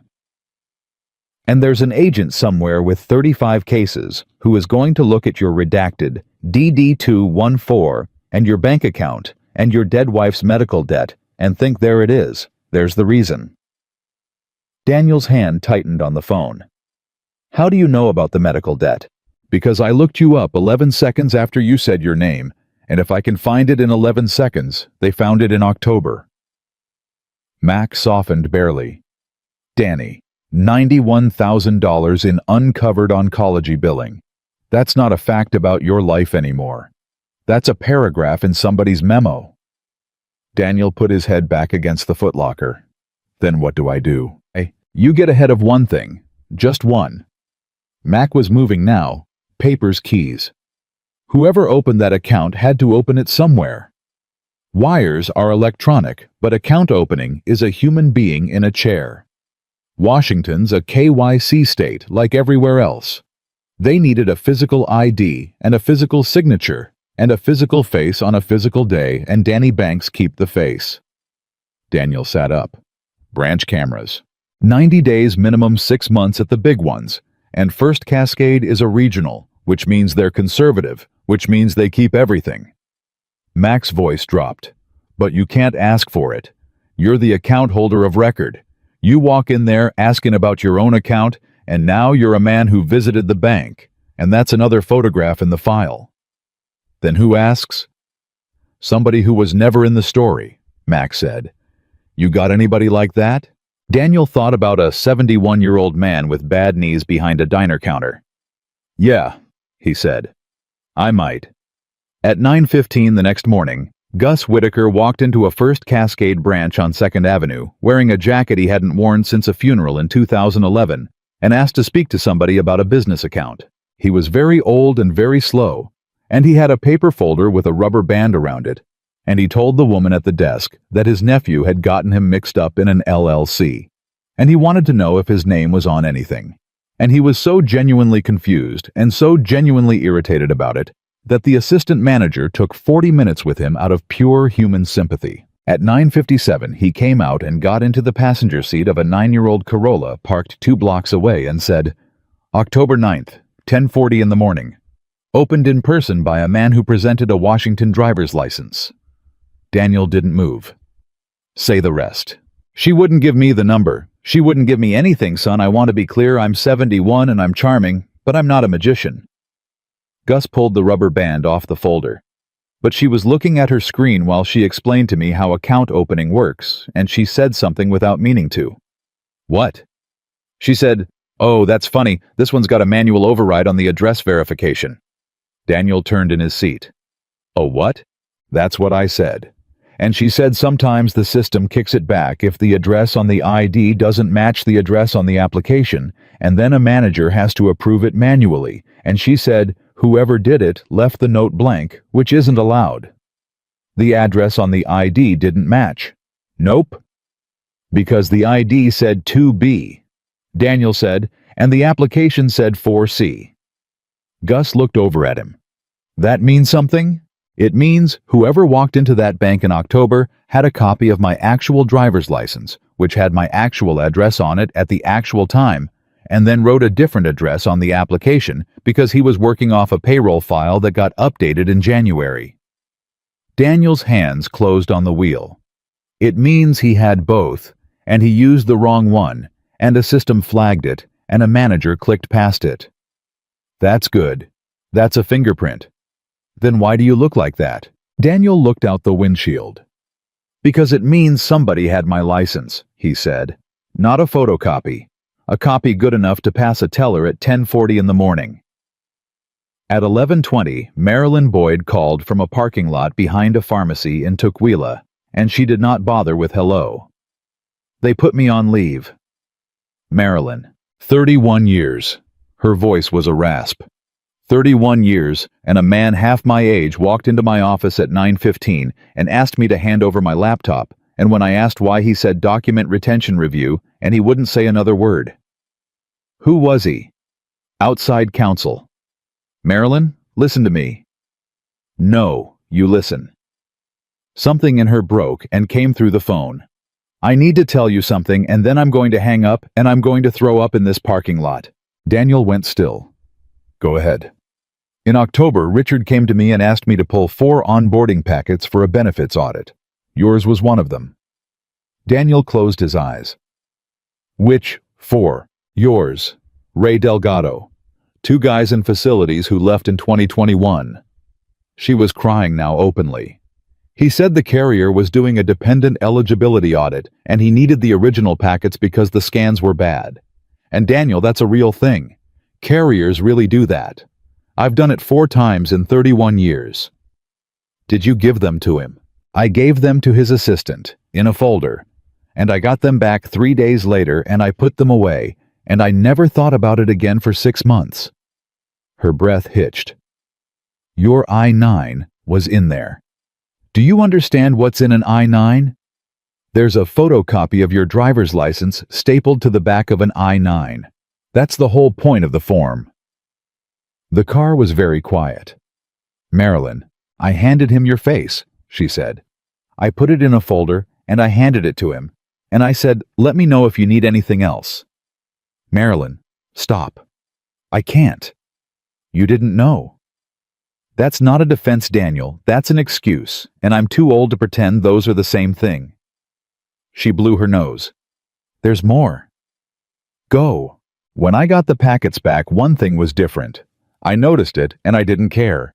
Your emergency contact form was on top instead of on the bottom, because I filed them in order, and I'm the only person who touches that drawer, and when it came back, it was out of order. Daniel put his hand over his mouth. The emergency contact form. The one with the J on it. Marilyn, I need you to write that down. Write what down? Everything you just said. Dates, who asked who you handed it to, how long you had it, what was out of order when it came back. Handwrite it, sign it, date it, and put your phone number on it. He was already moving Key's jacket. Then make 2 copies. Mail one to yourself. Give one to somebody who isn't at that company. Keep the original in your house. Why mail one to myself? Because a sealed, postmarked envelope is very hard for a lawyer to argue with in 8 months. There was a long pause. 8 months, Marilyn said. You think this goes 8 months? I think it goes years. Daniel. Her voice was small. Am I going to prison? No, he said. But somebody wants you to be scared enough to say, I don't remember. And Marilyn, if you say those words, then nobody ever finds out where my signature came from. At 12:50, Olivia Bennett found the Tuesday. She called him from her car, and she was so wound up she was almost laughing. April 21st, she said. 9 days. 9 days. There's a special board meeting on the calendar for April 21st, with one item on the agenda, and the item is listed as Strategic Asset Review, which is a phrase that means nothing, which is why I never looked at it. She was flipping paper. I pulled the supporting materials this morning. They were uploaded 3 weeks ago. Mr. Carter, they're proposing to spin the Marrow Diagnostic Model into a separate entity and sell a controlling interest to an outside investor group. Who's the investor group? That's the thing. It's a Delaware holding company with a name like a law firm, Aldergate Partners. And the deck says the transaction is being recommended because of, quote, unresolved custody and chain of integrity concerns regarding the Everhart training environment. Daniel stopped walking. Say that again? Unresolved custody and chain of integrity concerns. Ms. Bennett, that deck was uploaded 3 weeks ago. Yes. 3 weeks ago I was still employed. Nothing had happened yet. There was no theft. There was no investigation. There was no security incident. The archive hadn't been wiped, and I hadn't been fired. His voice dropped. How does a slide deck written 3 weeks ago reference a chain of custody problem that didn't exist yet? Olivia stopped breathing on the other end. Oh my God, she said. They wrote the ending first. They wrote the ending first. That's why the invoice was in the printer tray, Daniel said. That's why the badge had a perfect alibi. That's why they left the loading dock signature blank enough to notice. They needed a scandal, Ms. Bennett. They needed something in the record that made the asset look dirty so the board would panic and sell it at a discount to the people who dirtied it. They're stealing it by making me want to get rid of it. They're stealing it by making the board grateful to get rid of it. He heard her hit the steering wheel. How much is the model worth? On the open market, if it clears trials, $400 million low. And Aldergate's offer, paper rustled. 62, Olivia said. At 1:30 in the afternoon, Daniel Carter's phone rang with a number he didn't recognize, and a man's voice said, Mr. Carter, my name is Douglas Frame, and I would like to meet you. Daniel stood in a hardware store aisle, holding a package of drywall anchors he had no use for. No, he said. I understand. Do you? Yes, Doug Frame said. You think I put your name on a bank account? Did you? No. Then who did? Mr. Carter. The man's voice was old and tired, and it did something Daniel wasn't expecting, which was to shake. I'm going to tell you 3 things, and then you can hang up. 1. I did give Richard Vaughn domain administrator credentials in February. 2. I was not told what they were for, and I did not ask, and that is worse, not better. 3. My daughter's name is Cassidy, and she is 34, and she is a physician in Portland, and in 2019 she signed a validation report for the Marrow model, and I changed a number in it before it went to the FDA. Daniel put the drywall anchors down. Keep talking, he said. It was 14 patients out of 900. 14 misclassifications that I moved from one column to another because the study was 3 weeks from a funding cliff, and Ben Bennett had just gotten his diagnosis, and I thought I'll fix it in the next round. Doug Frame's breath came out of him. There was no next round, and Richard found it in November. Why are you telling me this? Because on April 21st, they're going to sell that model to a holding company, and the holding company is going to run it in a jurisdiction with a different regulator, and my daughter's signature is on the validation. And when it fails, and it will fail on those 14 classes, it will not be Richard Vaughn's name on the paper. It'll be hers. It'll be hers, Doug Frame said. She doesn't know. She has never known. She thinks her father is a man who taught her to change a tire. Daniel stood in the aisle for a long moment. Where? He said. At 2:40 in the back corner of a Denny's off Interstate 5, Douglas Frame slid a thumb drive across a table. He was 66, and he had lost weight recently and badly. This is everything I have, he said. It's not enough. What's on it? Credential grant log. February 11th, my account granted to R. Vaughn under a change ticket I signed. The ticket says emergency maintenance access. He rubbed his eyes. And the reclamation script. The one that wiped the March archive. Daniel's head came up. You have the script?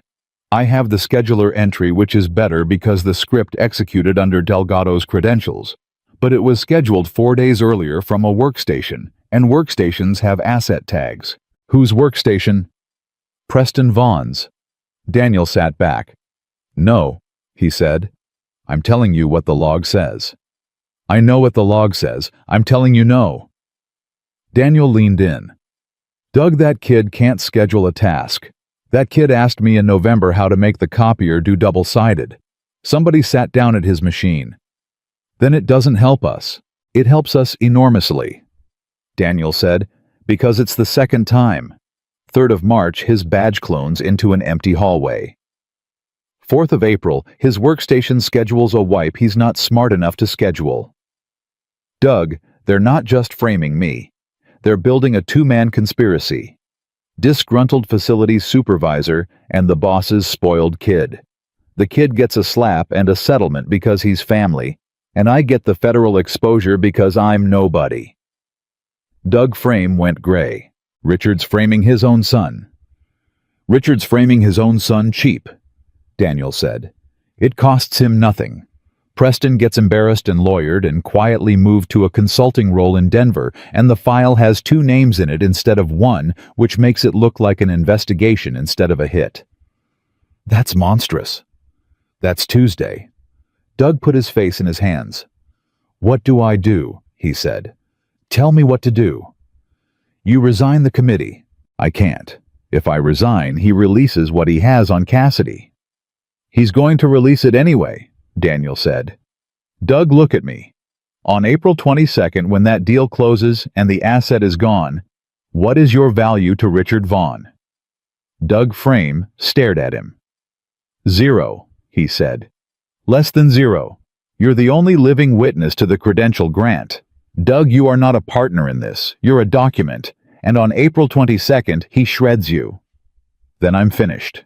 Not if you're already on record. On record where... And Daniel Carter said the thing he had been chewing on since 1 o'clock in the morning. Everywhere at once, he said. Doug, this only works if the story stays inside one building. The second it exists in 4 places that don't talk to each other, it can't be managed. Your lawyer, her lawyer, a regulator, and 1 more. Who? Your daughter. Doug Frame's mouth opened. No. Yes. You want me to call Cassidy and tell her that her father... I want you to call Cassidy, Daniel said, before somebody else does. Doug, in 11 days a stranger is going to call that woman and say, ma'am, do you recognize your signature on this document? And she's going to say yes. And then she's going to spend 2 years finding out what you did from people who hate her. Or she hears it tonight from you on the phone while you can still say I'm sorry in your own voice. The old man's shoulders came down. She's going to hate me. Probably. You could lie to me a little. No, sir, Daniel said. I don't do that anymore. At 4:15, Olivia Bennett called, and her voice was completely different, flat and small and wrong. Where are you? Driving. What happened? Amara Cole resigned from the board an hour ago. Daniel pulled over. Say that again. Health reasons, effective immediately. She sent a 2-paragraph letter and she CC'd the corporate secretary, and she has not answered her phone or her email since 11 o'clock this morning. Olivia's voice cracked. 11 years, Mr. Carter. 11 years, and she quit by email. Did you get to her house? I sat in her driveway for 20 minutes. Her husband came out and said she wasn't feeling well, and he was sorry, and he closed the door, and he wouldn't look at me either. A hard breath. Everybody keeps not looking at me. Ms. Bennett. 4-1, she said. That's what my side is now. I told you they were the 4 people in my life, and now it's 3, and I've known Amara since I was 19. That's not what happened. What? She didn't quit because they scared her, Daniel said. Ms. Bennett, think. She's 60-something. She's independently wealthy. She's on 3 other boards, and she's the chair of the audit committee. What is the single most dangerous thing in the world for a person in that seat? Olivia was silent. Signing something, she said. Signing something. On April 21st, that board approves a sale of the company's core asset at $62 million against a $400 million carry on the basis of a chain of custody problem, and every director in the room signs the minutes. Daniel gripped the wheel. She's not running from them. She's getting her name off a piece of paper before it becomes evidence. That's still cowardice. That's a lawyer telling a client to resign, and it happens every single day, and it means one thing that matters to us. What? It means somebody already showed her something, Daniel said. You don't quit an 11-year board seat over a rumor. Ms. Bennett Amara Cole has seen the file. At 6:40 that evening, Daniel picked Emma up from Gus's, and she fell asleep in the car with her hand still holding a plastic fork. He carried her up. He put her in bed with her shoes on, because he couldn't make himself wake her enough to take them off, and then he stood in the doorway for a minute longer than he needed to, which he had been doing more of lately. At 7:10, he sat down at the kitchen table and opened the composition book to a clean page and wrote, "They wrote the ending 3 weeks before the beginning," which means everything after March 3rd is theater staged for a board meeting on April 21st, which means the only real question is who wrote the deck. He looked at that. Then he wrote, "Not Richard. Richard doesn't build slides. Richard approves them." Then he wrote Aldergate Partners and underlined it twice. At 7:19 he pulled out his phone to call Mac, and it rang in his hand before he could dial. "Olivia, I found something," she said. "Aldergate Partners, Delaware. Formed in August. There's a manager listed on the certificate. Name. It's an entity, not a person. Another layer. Then what did you find?" "The registered agent's address," Olivia said. "It's the same registered agent service as Halcyon Vector, same suite number, same downtown building." Daniel stood up. "That's the connection," he said. "That's the whole thing. The shell that took the $2.4 million and the buyer of the asset were formed by the same person at the same desk. There's more. I called the agent service and pretended to be a client and asked if a filing packet had been submitted correctly, and the woman was very nice and looked it up by the entity name, and she said, oh, both of those came in from the same law firm." "Which firm?" Olivia said the name. Daniel sat back down. "Say it again." "Whitfield and Rowe." "Ms. Bennett?" His mouth had gone dry. "Whitfield and Rowe is the outside counsel that wrote my settlement. Marilyn told me. The $240,000 one with the distribution list that went to Richard and Doug, and not to you." Silence. "The same firm that formed the shell," Olivia said slowly, "and formed the buyer and wrote the settlement offering you $250,000 to admit unauthorized access." "Yes. Mr. Carter, they're all one thing."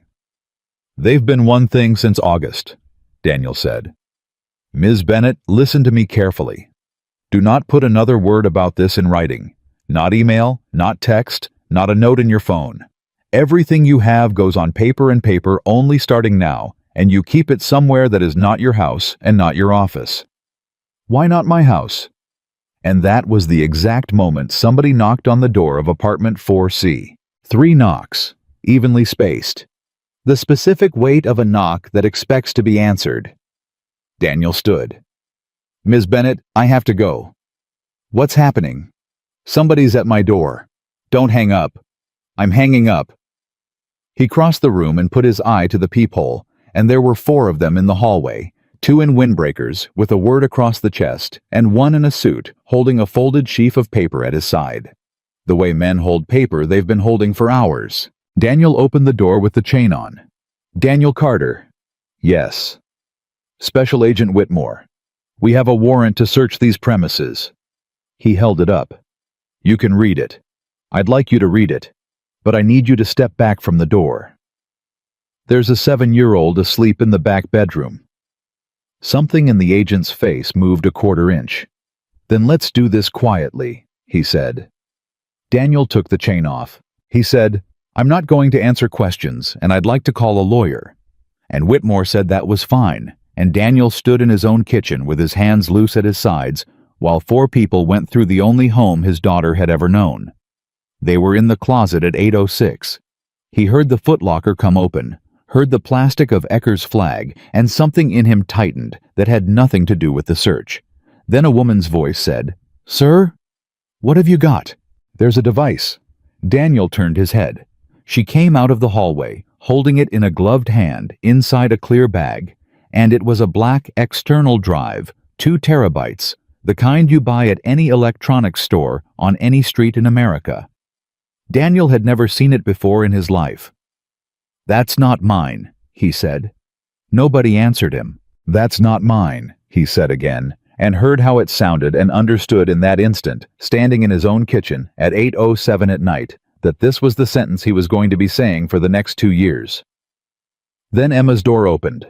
Emma stood in the hallway in her socks with her shoes still on the floor where he'd left them, and she looked at 4 strangers in her living room and did not cry. "Dad?" "Hey, Bug." "Who are they?" Daniel didn't move toward her, because a man in his position does not make sudden movements toward anything, and that fact went into him like a nail. "They're from the government," he said. "They're allowed to be here. They have a piece of paper." "Did you do something bad?" "No." "Then why do they get a paper?" Whitmore, the agent in the suit, turned around. He was maybe 50, and he had the face of a man who had done this in a lot of hallways. "Because sometimes we're wrong, sweetheart," he said. "And when we're wrong, the paper is how everybody finds out." Emma considered him. "That's a good answer," she said. "Thanks." "It's still bad." "Yeah," Whitmore said. "It is." At 8:14, Daniel asked if his daughter could sit at the kitchen table, and Whitmore said yes, and Emma climbed into a chair and put her chin on her arms, and watched a woman in gloves carry her father's footlocker out of the closet. "That's Mom's ring in there," she said. Everything in the room stopped for about a second and a half. "Where?" the woman said. "Front left corner, in a sock." The woman looked at Whitmore. Whitmore said, "Photograph it and leave it." At 8:41 they were done, and Whitmore stood by the door with an inventory sheet in his hand. "Mr. Carter, I'd like a copy of that." "You're getting one?" He handed it over. 1 external drive 2 terabyte recovered from the bedroom closet under a false bottom in a footlocker. Daniel's head came up. A false bottom. That's what the report will say. That locker doesn't have a false bottom. "I know what I saw. Agent Whitmore." Daniel kept his voice low and even. "I have carried that locker through 11 moves and 2 continents. I could tell you the weight of it empty within half a pound. It does not have a false bottom, and if there's a piece of plywood in it tonight, then somebody put it there, and it wasn't put there by a man who then left the thing sitting in a closet with the door open." Whitmore looked at him for a long moment. "You're not under arrest tonight," he said. "I noticed. Don't travel. I've got $6,000 and a Corolla." "Then that shouldn't be a problem." Whitmore paused with his hand on the door. "One question, and you can absolutely refuse." "Then I refuse." "Fair enough. Ask it anyway." Whitmore almost smiled.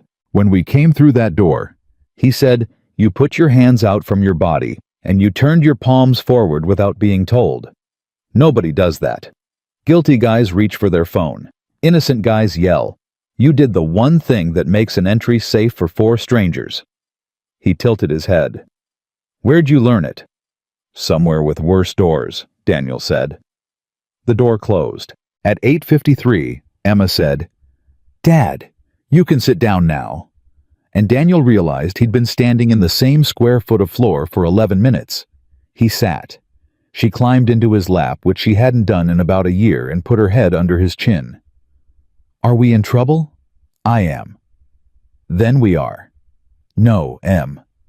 "Yes, we are," she said in the flat, unbothered voice of a kid stating arithmetic. "That's how it works. It's a 2-person team." Daniel put his hand on the back of her head and didn't trust himself to say anything for a while. "Dad." "Yeah." "The lady put Mom's ring back wrong." "I'll fix it." "Okay."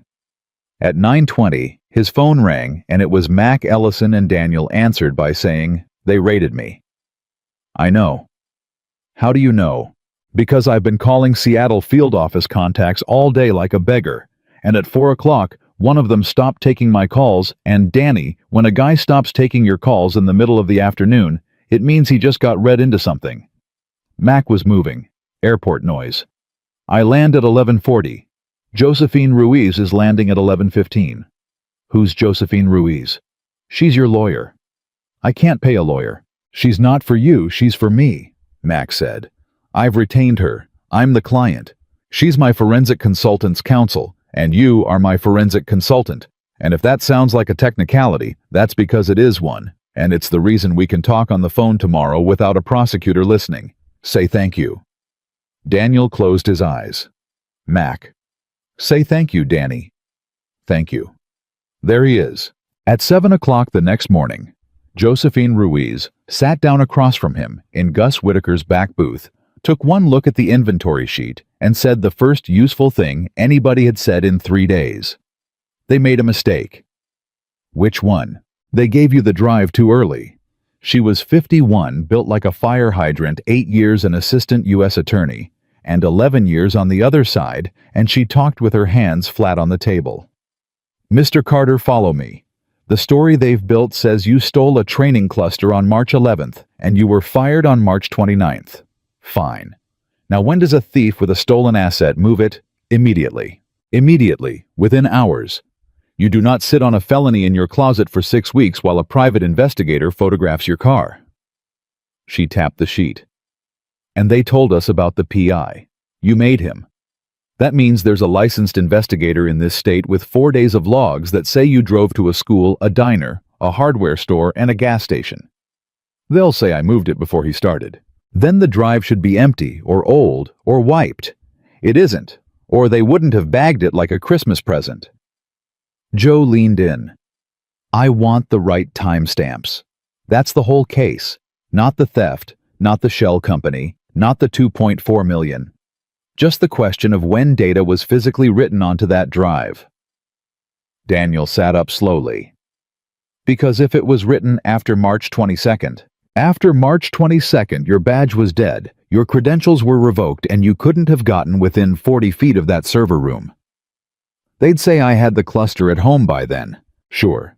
And then I put a forensic examiner on the stand who explains that a 2 terabyte external drive does not contain a training cluster. It contains a copy, and copies have parents, and parents have timestamps. Joe's eyes were hard and bright. Mr. Carter, somebody had to plug that drive into something, and whatever they plugged it into is sitting in a building with a badge log. At 7:40, Gus refilled her coffee without being asked and said, You want the hash browns or the good hash browns? Joe looked up. There's a difference. There's a difference for people who are helping him. At 8:15, Olivia Bennett called, and she was whispering. They changed the locks on my office. Daniel stood up. Say that again. Not the whole floor. My office. There's a facilities work order, and it says lock replacement executive suite requested by risk management, and there is no risk management, Mr. Carter. We've never had a risk management. She was breathing too fast. My badge still works on the building. It works on everything except my own door. Don't ask them to open it. What? Don't ask. Don't call facilities. Don't call Richard. Don't stand in the hallway pulling on the handle. That's my office. Ms. Bennett, listen to me very carefully. That lock is bait. Daniel pressed the phone hard against his ear. They want a scene. They want a CEO standing in a hallway on the 22nd floor, raising her voice at a locksmith with 11 witnesses, so that on April 21st, somebody can stand up and say the chief executive has been under significant strain. Silence. Emotional, Olivia said. Emotional. God, I hate that you're right about this. Where are you now? 12th floor conference room. I've been working out of conference rooms since Tuesday, like a consultant. Good. Stay in rooms with glass walls, Daniel said. Stay where people can see that you're calm. At 9:02, Ray Delgado called, and he was almost shouting. Dan! Dan! Cascade sent it. Sent what? The plate logs. The full ones, not the summary Olivia got. She asked for March. I called them as a former employee and asked if the retention was 90 days, and the guy said no, they keep 4 years for billing disputes. Ray was laughing, and it sounded unhinged. 4 years, Dan. Ray, slow down. October 9th. Daniel put his hand on the wall. Say it. October 9th, 9:52 in the morning, a car comes into P3 and leaves at 10:09. 17 minutes. Ray's voice cracked. Dan, the bank opened at 9 and the account was opened at 10:40. That's 11 minutes from our garage to 2nd Avenue. Whoever went to that bank came out of our building that morning. Whose plate? That's the part. Ray stopped. It's a rental. Ray. It's a rental, but rentals have contracts, and contracts have names, and I've got a nephew who manages a counter at the airport, and he owes me $900. At 11:10, Douglas Frame called Daniel from his car and said, I told her. Daniel pulled off the road. How'd it go? She hung up on me. Doug. She listened for 9 minutes, and she didn't say one word, and then she said I have a patient, and she hung up. The old man's voice was very thin. 34 years. I have never once had my daughter hang up on me. She'll call back. You don't know that. No, Daniel said. I don't. Doug laughed wetly. You really don't lie. Not to people who are about to do something hard. What am I about to do? You're about to give a sworn statement to a lawyer named Josephine Ruiz at 4 o'clock this afternoon, Daniel said. And you're going to say the words I granted domain administrator credentials to Richard Vaughn on February 11th, out loud on the record with your name on it, and then it can never be unsaid by anybody including you. There was a long pause. And then he releases what he has on Cassidy. Yes. Just like that. Yes. Doug, he releases it either way. The only thing you control is whether the world hears about the 14 patients from a man who confessed or from a man who got caught. Daniel gripped the wheel. There's a difference. It's not a big difference, and it won't feel like one, but it's the only one you've got left, and in 40 years, it's going to be the difference between what your grandkids read about you. Doug Frame breathed into the phone for a while. 4 o'clock, he said. At 12:50, Josephine Ruiz called Daniel and said, Sit down. I'm driving. Then pull over because I just got off the phone with the private investigator. Daniel pulled over. He talked to you. He talked to me for 40 minutes, and then he emailed me his file and Mr. Carter. I want to be honest, in 19 years, I have never had that happen. Joe sounded genuinely rattled. He's licensed. He's insured, he's got a wall of certificates, and he lawyered up before he called me back. And then he handed me everything. Why? Because of the school. Daniel closed his eyes. He wasn't the one who went in, Joe said. The man who walked into that front office and asked to pick up Emma was not my guy. My guy was parked across the street watching it happen, and he took photographs, and then he drove home and sat in his driveway for an hour and told his wife he was going to be sick. He photographed him. He photographed him. He photographed the car, the plate, the man's face coming out the door, and then he called the number he'd been calling and said, I want to know who that was, and the number stopped answering. Joe's voice sharpened. He's been sitting on it for 2 days trying to decide whether he's an accessory. Joe? Yeah. Send me the face. Absolutely not. Send me the face. Mr. Carter. If you go anywhere near that man, I lose the only clean witness in this entire mess, and you catch a stalking charge in about 90 minutes. She let that land. The face goes to Whitmore, today, in an envelope with my name on it. You want to give the FBI a photograph. I want to give the FBI a photograph of a stranger who tried to remove a 7-year-old from an elementary school in the middle of a case they just opened, Joe said. Mr. Carter, agents are people. You can build the cleanest file in the world, but the second an agent has to look at a picture of a man walking into a school, the file stops being a file. It becomes a thing he takes home. At 2:35, Ray called back. Nephew came through. Name. The rental was booked on a corporate account. Ray was reading. Whitfield and Rowe attorneys on a firm card. Picked up October 8th, returned October 10th. Who signed the contract? That's the thing, Dan. There's a driver on the agreement, and it's not a lawyer. Ray. Curtis Malden. Daniel didn't say anything. Dan, you there? Say that name again. Curtis Malden. Why? And Daniel Carter sat in a parked car outside a laundromat and felt the whole thing turn over in his chest like an engine catching. Ray? In October, Marilyn Boyd pulled 4 onboarding packets for Richard Vaughn. Yeah, you told me. Yours, mine, and 2 guys who left in 2021.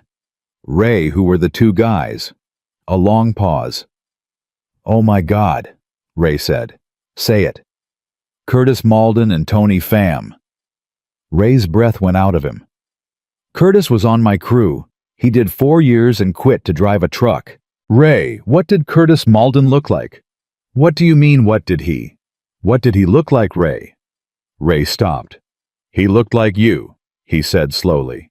He looked like you, Dan. Same build, same haircut, everybody used to say it. Sylvia met him at the Christmas thing in 2019, and she called him Danny by accident, and he laughed about it all night. Daniel put both hands over his face. They didn't pull 4 packets to hide which one they wanted, he said. Then why? Because they needed 4 different things. Daniel's voice was almost a whisper. They needed my signature. They needed a photocopy of my driver's license off the back of my I-9. They needed you because somebody had to own the wipe. And they needed a face that could walk into a bank at 10:40 in the morning and hand a teller my license without anybody blinking. The line was silent. They cast it, Ray said. Like a movie. They cast it in October, Daniel said, and they've been shooting it ever since.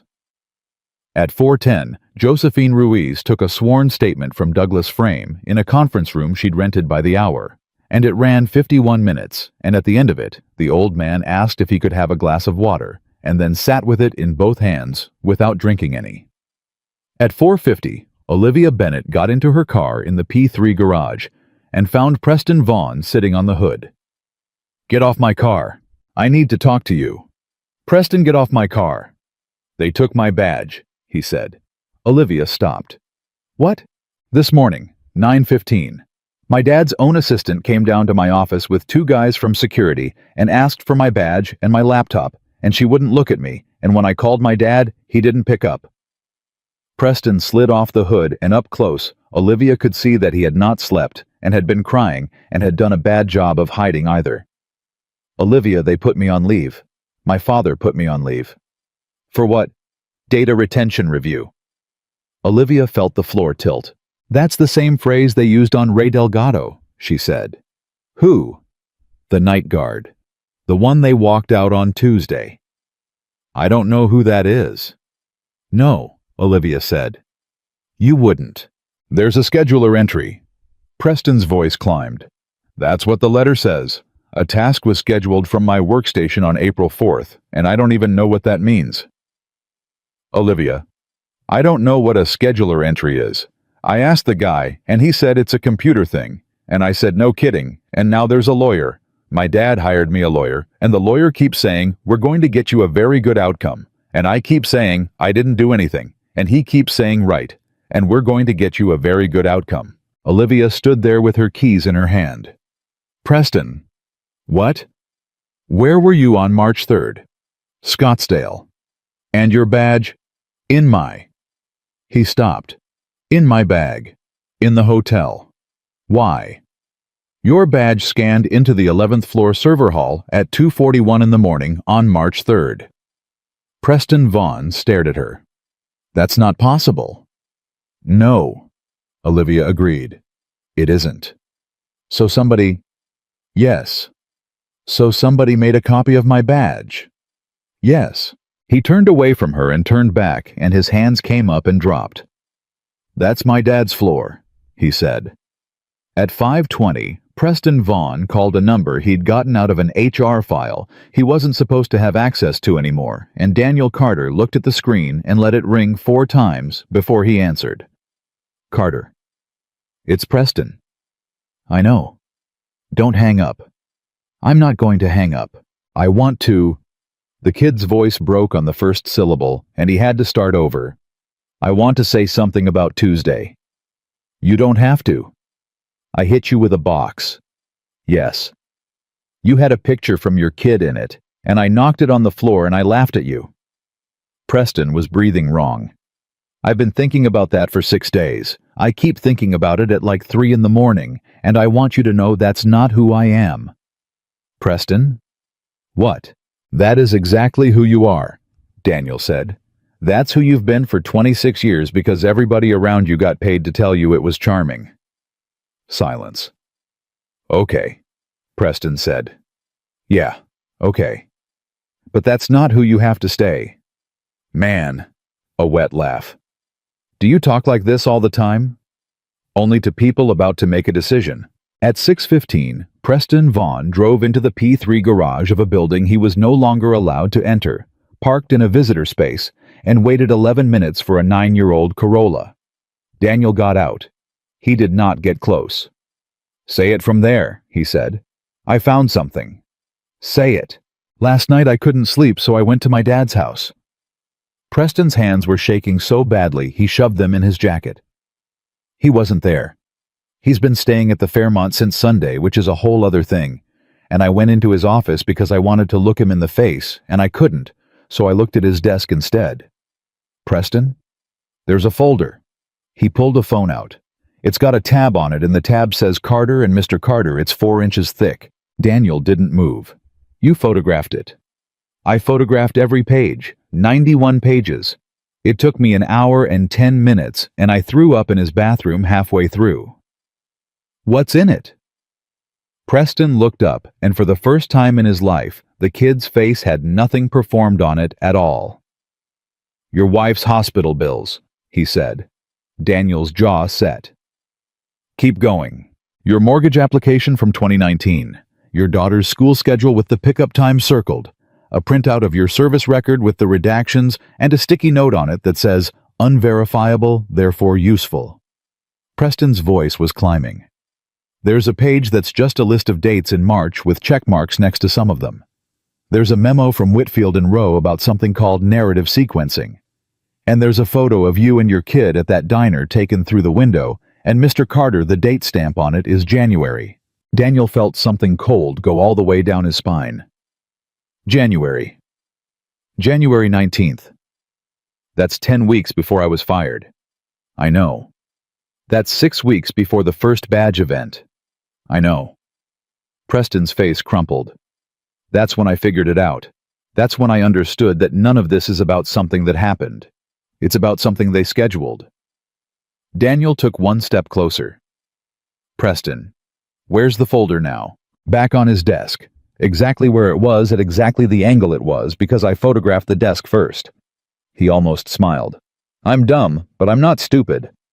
Who else knows you have those pictures? Nobody. Then listen to me very carefully. Daniel's voice dropped. Do not text them. Do not email them. Do not put them in a cloud account, especially not one your family pays for. Tonight you drive to any drugstore, you print all 91 pages at the photo kiosk with cash. You take the memory card out, and you hand the prints to a lawyer named Josephine Ruiz. That's your lawyer. That's Mac Ellison's lawyer, and as of tonight, she's going to want to be yours too. My dad hired me a lawyer. Preston. Daniel let it hang. Your father hired that man to make sure you plead to something small. The kid's face went white. No. Why do you think they took your badge and your laptop the same week they took Delgado's? Because there are 2 names on the scheduler entry story, Daniel said, and both of them are people who can't fight. A night guard 7 years from a pension and a 26-year-old whose whole life is his last name. Preston, on April 21st, that board sells the model for $62 million because the asset has integrity concerns, and the integrity concerns have 2 names on them, and neither of those names is Richard Vaughn. Stop. He needs a villain and a fool. Stop it. You're the fool. And Preston Vaughn's knees went out from under him. He didn't collapse dramatically. He just sat down hard on the concrete beside his own car, with his back against the door, and put his forearms on his knees, and made a sound like a much younger person. "He's my dad," he said. "I know. He came to every game. He came to every game, man. He flew back from Frankfurt for a JV game." "I know. So how do you—" Preston looked up and his face was wrecked. "How do you do both?" Daniel crouched down about 4 feet away. "Because he's not choosing between you and the money," he said. "In his head he's choosing between you being embarrassed for 2 years and you never having anything. He probably thinks he's protecting you. That's what makes it work. Men like that never once in their lives have to look at themselves and see a thief. They see a provider making a hard call." Preston wiped his face with the back of his wrist. "Mr. Carter." "Yeah. I need you to pick up the phone if I call you." "Preston." "I'm serious." He looked up. "I don't have anybody. I have 31 people in my contacts, and every single one of them works for my father, and I sat in my car this morning for 40 minutes, and the only person I could think of to call was the guy I threw a box at." Daniel looked at him for a long moment. "I'll pick up," he said. At 8:40 that night, Josephine Ruiz called Daniel, and she was not calm. 91 pages. He got there. He got there with a plastic bag from a Walgreens and photo paper, and he stood in my hotel room and said, "I need to fire my lawyer and Mr. Carter. I have to tell you something." She stopped. "Page 63. "What's on 63? "It's a one-page memo from Whitfield and Rowe dated November 2nd. It's addressed to Richard Vaughn, and it's titled Contingency Adverse Regulatory Interest, and it lays out 3 scenarios in which the transaction attracts federal attention, and Mr. Carter, scenario 2, is called Cooperating Employee." Daniel sat down on the edge of his bed. "They planned for a whistleblower. They planned for you. Not by name, not in November. But it says, quote, in the event a facilities or operations employee generates a documented internal record. And then it lists mitigation steps, and step 1 is acquire and neutralize the record via separation agreement with broad release language. The 11 months. The 11 months. And when I didn't sign. Step 2, Joe said. Convert the record's author from witness to subject. Daniel closed his eyes. "It's in writing," he said. "It is in writing on the letterhead of a law firm in a document that a very stupid and very frightened young man photographed off his father's desk." Joe's voice had a tremor in it now that had nothing to do with fear. "Mr. Carter, I have prosecuted people. I have defended people. I have never in my life seen a conspiracy write down its own outline and put it in a folder. They wrote it down because they thought nobody would ever look. They wrote it down because they've done it before," Joe said. "Nobody writes a playbook the first time. Mr. Carter, there is a form to that memo. It has a template number in the footer." The room went completely quiet. "Say that again." "There's a template number in the footer, which means somewhere in that firm there's a folder full of these, and every one of them has a company in it and a person in it, and Mr. Carter, that person, is somebody who ended up exactly where you are." At 9:55, Daniel called Ray. "Ray, I need you to find Curtis Malden." "Already did." Ray sounded strange.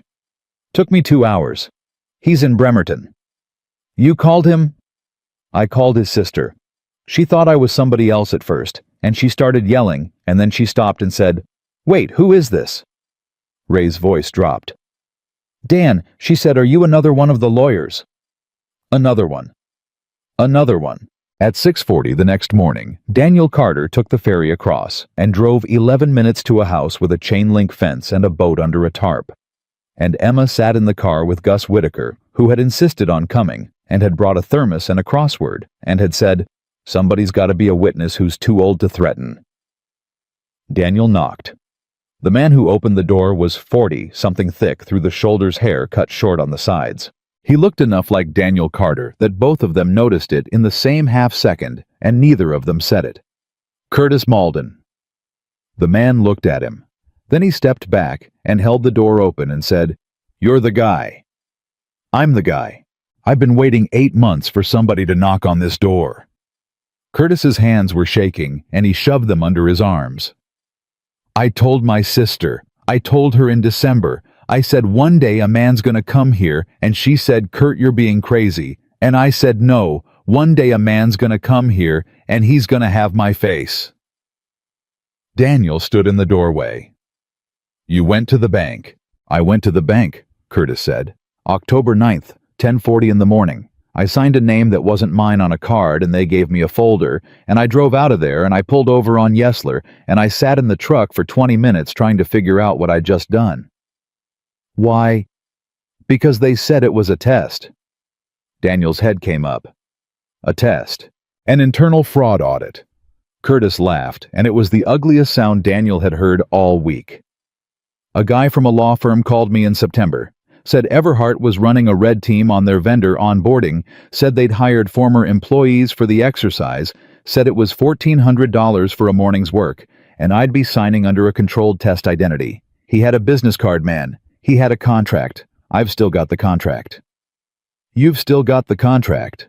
It's in my kitchen drawer with a bunch of dead batteries, Curtis said. I've read it about 900 times. Curtis, Daniel's voice was very careful. Whose name did they give you? They didn't give me a name. What? They didn't give me a name, man. They gave me a license.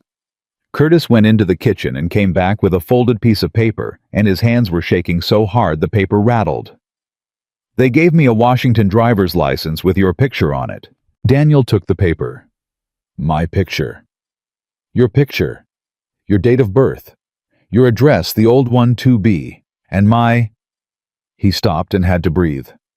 And my height, man. My height and my weight and my eye color. They built it off you, and they fit it to me. Daniel unfolded the paper. It was a contract, 2 pages, letterhead across the top, Whitfield and Rowe. And at the bottom above Curtis Malden's real signature was a countersignature in blue ink and a printed name under it, and Daniel Carter read the printed name 3 times before his mind would accept it. It was not Richard Vaughn. It was not a lawyer. It was Benjamin Bennett. Olivia's father. Dead 14 months. Daniel Carter stood in a doorway in Bremerton, holding a 2-page contract, and did not move for 11 seconds. What? Curtis Malden said. What's wrong with your face? What's the date on this, September 2nd? Curtis, look at the counter-signature. I've looked at it 900 times. It's some executive. I figured it was legit. That's the whole reason I did it. A lawyer and an executive both signed the... Curtis stopped. Why are you looking at me like that? Because Benjamin Bennett died 14 months ago, Daniel said. Curtis put his hand on the doorframe. That's not funny. I'm not funny. He's dead. Pancreatic. Same as my wife. 14 months in the ground, and his signature is sitting on a contract dated September 2nd. Daniel folded the paper along its old creases. Curtis, do you understand what you're holding? No. You're holding a document that proves somebody in that law firm forges signatures as a matter of routine, Daniel said. Not once, not in a panic, as a procedure, because a man who's willing to sign a dead client's name onto a paper he expects nobody to read has done it enough times that it stopped feeling like anything. Curtis Malden leaned back against the wall of his own hallway and slid down about 4 inches. I've been sick for 8 months, he said. I couldn't tell you why. I've had this thing in my chest since October, and my sister keeps saying, go to a doctor, and I keep saying it's not that. Curtis. I did it for $1,400. You did it because a man with a business card and a contract told you it was a compliance test, Daniel said. And Curtis, that is exactly what I would have believed. Me. Man, come on. I signed things in my 20s because somebody with rank told me the paperwork was handled, Daniel said. Everybody does. That's the entire business model. Curtis wiped his mouth. What happens to me? I don't know. Give me something. You want the honest one or the kind one?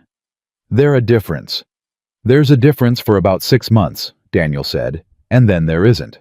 At 7:20 in the morning, Curtis Malden put on a clean shirt because his sister told him to got into a 9-year-old Corolla with a 71-year-old diner owner and a 7-year-old girl in the back, and rode a ferry across Puget Sound to give a sworn statement to a lawyer he'd never met.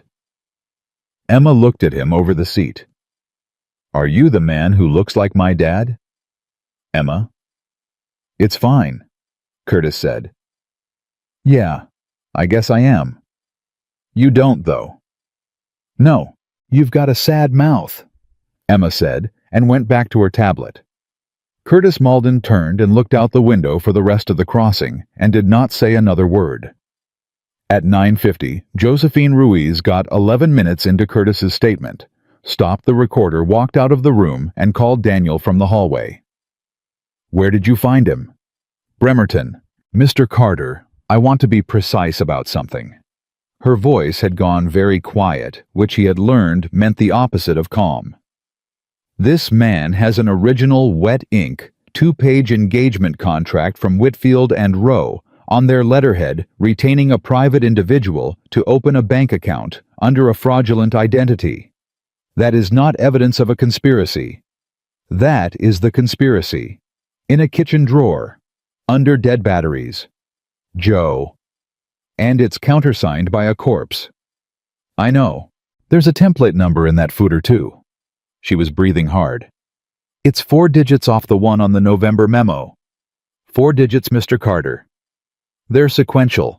Somebody at that firm has a folder. At 10:40, Daniel called Olivia Bennett and said, I need to see you, and I need you to not be in your building. I have a 9:30 with legal.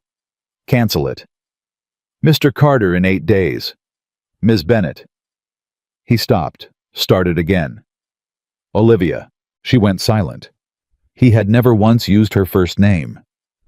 That's bad, she said. Yes. Is it about my father? Daniel closed his eyes, because of course she already knew, because she'd been sitting with a shape in the dark for 2 weeks, waiting for somebody to turn a light on it. Yes, he said. At 11:25 in the back booth of a diner that was closed on Sundays and had been opened anyway. Olivia Bennett read a 2-page contract twice and then put it face down on the table. That's not his signature. I know. I mean it. That's not his hand. My father's B had a loop, and this one doesn't. Her voice was climbing. That's a tracing. That's somebody who found a signature on a filing and copied it. Olivia. He was dead. He was already dead. Mr. Carter, he couldn't have. I know. So they used him. She pushed the paper an inch away from her. They used a dead man as a shield. That's what that is. If anybody ever found this contract, it points at a man in the ground who can't be deposed and can't be indicted and can't defend himself, and the case dies with him. That's what I thought at 4 this morning, Daniel said. Olivia's head came up slowly. What do you think now? Daniel put a second sheet on the table, a photograph of a footer, a template number. There's another one, he said. Another what? Another contract, Olivia, or 100 of them. That number is sequential, and it's 4 off the memo from November. And Joe pulled a public docket search this morning out of a hotel room with a bad Wi-Fi connection, and she found a wrongful termination suit filed against Everhart Solutions in 2016 by a facilities coordinator named Alvin Reyes. Olivia didn't move. 2016, she said. Settled in 4 months. Sealed. $900,000. Daniel watched her. Alvin Reyes died of a heart attack in 2021 at 56.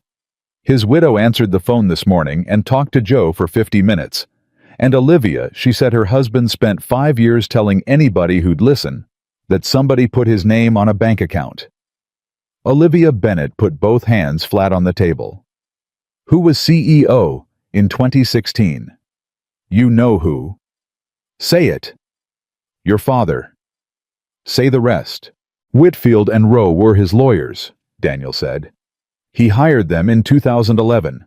Richard Vaughn didn't build this playbook, Olivia. He inherited it. He watched a man run it once and it worked, and it sat in a drawer for 9 years until he needed it. The diner was very quiet.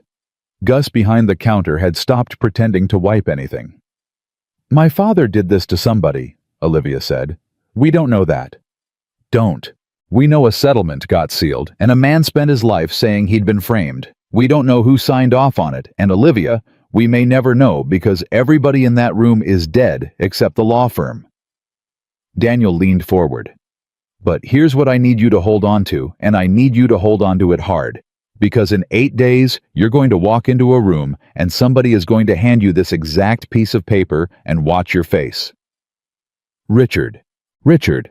He's had it since the beginning. It's his last card, and it's a good one. Daniel's voice dropped. He's going to let you find out about your father in front of 11 people at the worst possible second, because a woman who has just learned her dead father was a fraud does not make a motion. She sits down. Olivia's eyes filled, and she did not blink them clear. I loved him, she said. I know. He taught me to sail. He came to a spelling bee in a hospital gown once he checked himself out for 2 hours in 2003 and came to a spelling bee. She laughed and it came apart in the middle. And now I have to stand up in a boardroom and be the person who says my father may have destroyed a man named Alvin Reyes. No, Daniel said. What? You don't say that, ever. Not on the 21st, not to a reporter, not to a regulator. He put his hand flat on the contract. Olivia, if you stand up and confess your father's sins, you hand Richard Vaughn everything. He gets to be the loyal deputy cleaning up the founder's mess. That's the story he wants. That's why he kept the card. Then what do I do? You give it to the government, Daniel said, and you never say one word about it out loud, and you let the file speak, and if it turns out your father did it, then it comes out in 11 months in a filing that nobody reads on a Thursday, and it does not come out of your mouth in a room he built. Olivia Bennett sat back. That's cold, she said. That's a firing position. Is that what you'd do? Yes. Is it what you'd want to do? Daniel thought about it. No, he said. I'd want to put it on the table and watch him. At 1:15 that afternoon, Josephine Ruiz delivered a sealed envelope to the Seattle field office of the FBI addressed to Special Agent Mark Whitmore, and inside it were 3 things. A photograph of a man walking out the front door of Marysville Elementary at 2:35 in the afternoon, a photograph of the plate on his car, and a 1-page cover memo that said, in the first line, the individual depicted attempted to remove a 7-year-old child from school premises on April 9th. He is not my client, and my client has never met him. At 4:10, Whitmore called Josephine Ruiz. Counselor. Agent. I need to know how you got this. You need to know who he is. I already know who he is, Whitmore said. Joe sat down.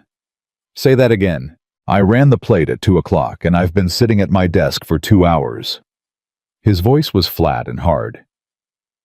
He's a licensed process server out of Kent, who does skip work on the side, and he's currently under contract to a law firm that filed an entity formation in this state in August, and Ms. Ruiz, that entity, is on a list I received from a completely different office on Tuesday. What list? I'm not going to answer that. Agent Whitmore, I'm not going to answer that, and you already know why, he said. But I'm going to tell you one thing, and then I'm going to hang up, and we're going to have a very formal meeting tomorrow at 9 with a court reporter. Go ahead. When I searched Daniel Carter's apartment on the 12th, Whitmore said, I drove home, and I sat in my garage for 20 minutes. Do you know how many times I've done that in 19 years? No. 3. A pause. Bring him at 9. Bring everything. And counselor, tell him something for me. What? Tell him I noticed the locker doesn't have a false bottom. At 9 o'clock the next morning, Daniel Carter sat in a federal conference room for 4 hours and 20 minutes and answered every question he was asked, and Josephine Ruiz stopped him exactly twice, and both times he waited without complaint. At 1:40, Whitmore closed a folder and said, Mr. Carter, one last thing off the record, and your attorney can object. She will. I object, Joe said. Ask it, Daniel said. 14 years, Whitmore said. 90% redacted. Do you understand that from where I sit, that gap is the single worst fact in this case? Yes. It looks like the reason. It does. Is it? Daniel put his hands flat on the table. "Agent Whitmore, there are 6 men who could tell you what's under those bars," he said. "2 of them are dead in a country I can't name. One's a colonel.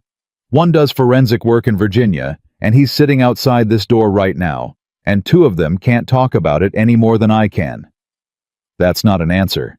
Here's the answer." Daniel's voice didn't rise. "In 14 years, I never once put my hand on something that wasn't mine, and the reason I never did isn't discipline. It's that I saw what happens to a unit when one man decides the rules are for other people. It doesn't fall apart in a day. It rots. And then one afternoon, 8 men walk into a building and 6 walk out, and everybody spends the rest of their lives pretending it was bad luck." The room was silent. "That's the redaction," Daniel said. "That's all of it that matters." Whitmore looked at him a long time. "Don't leave the state," he said, "but get your kid out of that apartment for a week." At 8:20 that evening, Richard Vaughn was waiting in the parking lot of Gus Whitaker's diner, standing beside a car that cost $90,000 with his hands in his coat pockets. Daniel saw him from 30 yards out and put Emma back in the car. "Stay in the seat. Door's locked. If I raise my left hand, you lean on the horn and you don't stop." "Okay." "Emma?" "I know, Dad." He walked out to meet him and stopped 8 feet away and did not offer his hand. "Carter?" "You shouldn't be here." "Probably not." Richard smiled. It still never reached his eyes. "You've had a busy week." "I have." "Doug Frame gave a statement." "Did he?" "You know he did. You put him there." Richard rocked back on his heels. 66 years old, and he's going to spend the last of it being deposed about a validation report from 2019. That's your work. I want you to sit with that. He's the one who changed the number. And he'd have died with it in his pocket if you hadn't gone and got him. Richard's voice stayed pleasant. "That's the thing about men like you. You think you're pulling people out of a fire. You're the fire. You came here to say that. I came here to make you an offer." "No, you haven't heard it." "I heard the first 2. Richard laughed a real one short. $400,000, he said. "Wired anywhere you want it. No admission of anything. The settlement gets rewritten so it says nothing about unauthorized access. The company issues a neutral reference. And by the way, Carter, that federal file doesn't go away. I can't make it go away, but I can make sure it stays exactly as thin as it is right now. And in exchange, you stop talking. You take your daughter to Idaho or Montana or wherever men like you go, and you never say the word halcyon out loud again." Daniel looked at him. "Say the rest," he said. "There isn't a rest. There's always a rest with you. Say it." Richard Vaughn's face changed then, and it was the first honest thing Daniel had seen from him. "Fine," he said. "The rest is this. If you don't take it, then on the 22nd of April there's going to be a superseding referral with 2 names in it, and the second name is going to be Raymond Delgado, 54 years old, 22 years. Army 7 years to a pension he will never see $1 of." He tilted his head. "And I want you to understand something. I don't want that. I've got nothing against him. But you brought him into this." "He brought himself. You wrote him into a notebook, Carter. You wrote his name down in a composition book, and you handed that book to a woman who's going to hand it to a prosecutor." Richard stepped closer. "So when Sylvia Delgado sells that house, you can tell yourself it was principle." And Daniel Carter, who had not raised his voice in 3 weeks, did not raise it now. "Mr. Vaughn." "Yes." "On January 19th, Daniel said, a man took a photograph of me and my daughter through that window." Richard's eyes flicked to the diner just once a quarter of a second. "I don't know what you're talking about." "You do, because it's page 71. Daniel let that sit. 4-inch folder, tab that says Carter, sitting on the desk in your study at a house you haven't slept in since the 5th of April. The color went out of Richard Vaughn's face in stages. "How?" "That's not the part you should be asking about." "Who's been in my house?" "Ask me the right question." "Carter." "The right question," Daniel said, is what does a man do with a photograph of a child taken 10 weeks before anything happened? Because you didn't need that for a case, Mr. Vaughn. There was no case in January. You had it made because you wanted to know if I had something to lose. Richard said nothing. You did that in January, Daniel said, and then in April you sent a man to her school. I never sent anybody to a school. You didn't have to send him. You built a machine and you turned it on and it went to a school by itself, and that is worse. And some part of you standing in this parking lot knows it's worse. Daniel didn't move an inch. So here's my answer to your offer. Go ahead. No. $400,000. No. You have $6,000. $5,100, Daniel said. The car needed brakes. Richard Vaughn stared at him. You're insane, he said quietly. You understand that you're going to lose everything over a company you mopped floors in. I'm not doing it for the company. Then what the girl Bennett? No. Then what Carter? What, in God's name, is worth this? And Daniel? Carter looked back at a 9-year-old Corolla with a 7-year-old in it doing exactly what she'd been told. When she's 22, he said, and somebody with money tells her that the rules are for other people, I want her to already know what a man looks like when he says no. Richard Vaughn got in his car. He rolled the window down before he pulled away. They're going to take your daughter's father from her, he said, and you'll have been right. Yes, Daniel said. That's the whole job. At 10:50 that night, Preston Vaughn called, and Daniel picked up on the first ring because he'd said he would. He came to see you. He did. He came to my hotel first. Preston's voice was raw. He hugged me. Mr. Carter, he hugged me. He hasn't hugged me since my grandmother's funeral, and he stood there in the hallway of a Fairmont, and he put his arms around me, and he said, We're going to get through this, son. And I said, Get through what? And he said, You know what? And I said, No, Dad, I don't. Tell me what we're getting through. What did he say? He said some things a man just handles. Daniel closed his eyes. Preston. I said, Are you going to let them put my name on it? The kid was crying now and not bothering to hide it.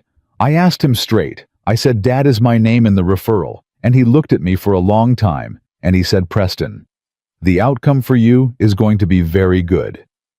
Where are you right now? Parking garage. Which one? P3. A wet laugh. I don't even know why. I've been sitting in P3 for 2 hours. My badge doesn't work. I can't go up. I'm just sitting in a garage at my own company's building like a lunatic. Are you going to do something stupid? No. Preston. No, I promise. I'm just... He stopped. Can you stay on the phone? Yeah. You don't have to talk. I know. They sat on the line for 19 minutes without saying anything. A 39-year-old man on the floor of his kitchen and a 26-year-old on the ground of a parking garage. And at 11:11, Preston Vaughn said, Okay, and hung up and drove to a hotel and slept for the first time in 5 days. At 6:50 on the morning of April 21st, Olivia Bennett called Daniel from her car. Am I ready? No. Great, thanks. Nobody's ready, he said. Ready is for things you've done before. Tell me the order again. You do not accuse anyone. I don't accuse. You let Richard move the agenda. Let him. He wants the vote at the top. And I object to the vote on procedure. On procedure only. What's the procedure? Under the bylaws, a director with a personal financial interest in a counterparty must recuse, and the board can't take a vote until the interest is disclosed, which he'll say he doesn't have. Which he'll say he doesn't have, Olivia said, and then I asked the corporate secretary to note in the minutes that the chairman has represented on the record that he has no direct or indirect interest in Aldergate Partners. That's the whole play. That's the whole play. Olivia. Daniel's voice softened. That sentence is going to sound like nothing in the room. It's going to sound like paperwork, and half of them are going to check their phones. I know. But 11 months from now, it's the only sentence that matters, because everything else in that room is opinion, and that one is a lie with a date on it. And then he shows me the contract. And then he shows you the contract. Olivia was quiet.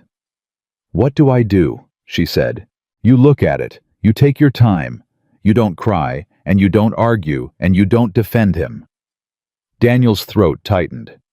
"And then you say the only true thing available, which is, 'I don't know what my father did, and I intend to find out, and it does not change what is happening in this room today.' That's it. That's it." "That's not enough." "It's exactly enough," Daniel said, "because he's expecting a daughter and he's going to get a chief executive, and Olivia, that gap is where he falls." At 9:06, Richard Vaughn moved to take up the strategic asset review. At 9:11, Olivia Bennett raised a point of order regarding director recusal under Article 6 and asked the corporate secretary to record the chairman's representation, and Richard Vaughn said pleasantly, "I have no interest, direct or indirect, in Aldergate Partners," and the secretary typed it, and 4 people checked their phones.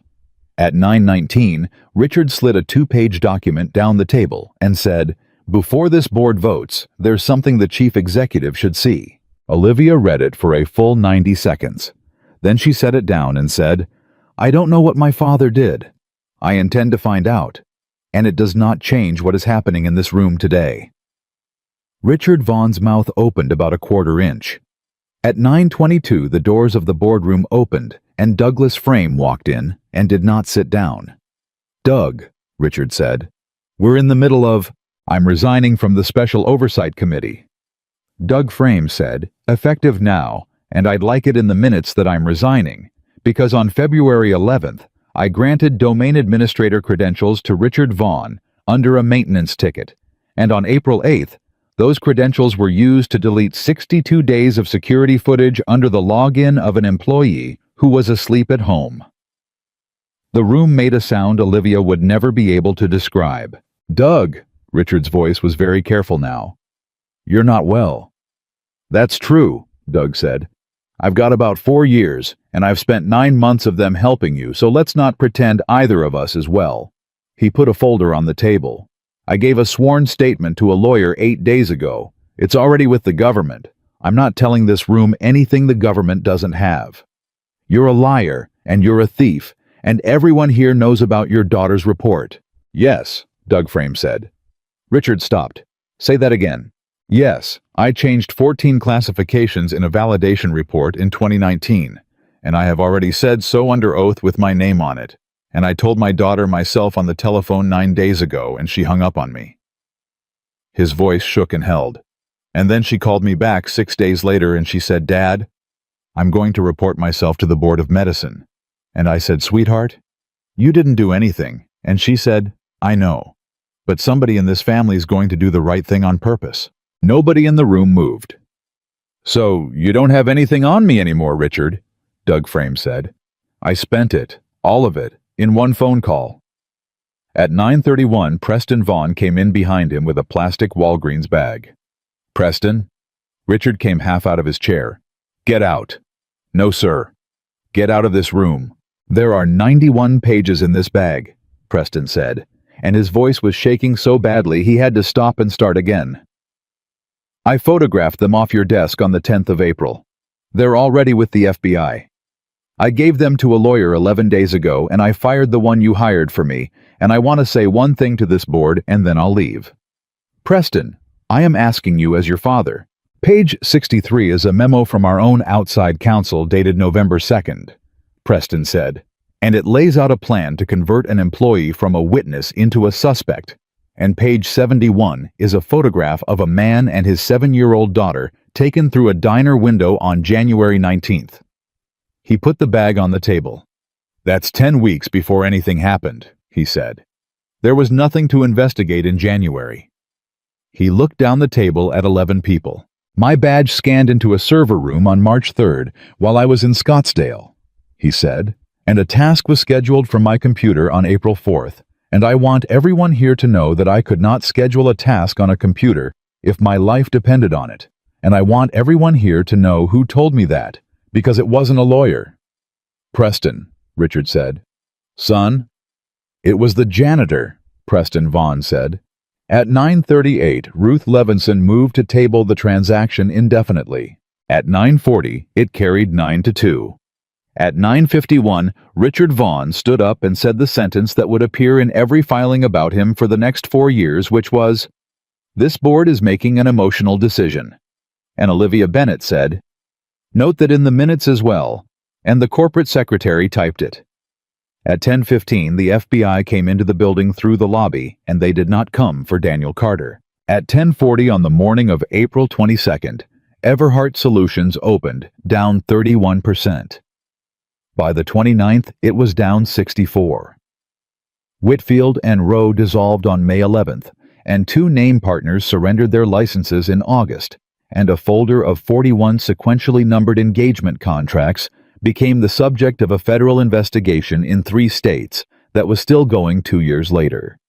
Richard Vaughn was indicted on 9 counts on June 2nd. He was not convicted for another 26 months, and he never spent one night in a cell before the verdict, and he was photographed golfing in Palm Desert in November, and Ray Delgado sent Daniel that photograph with the message, "Is this a joke?"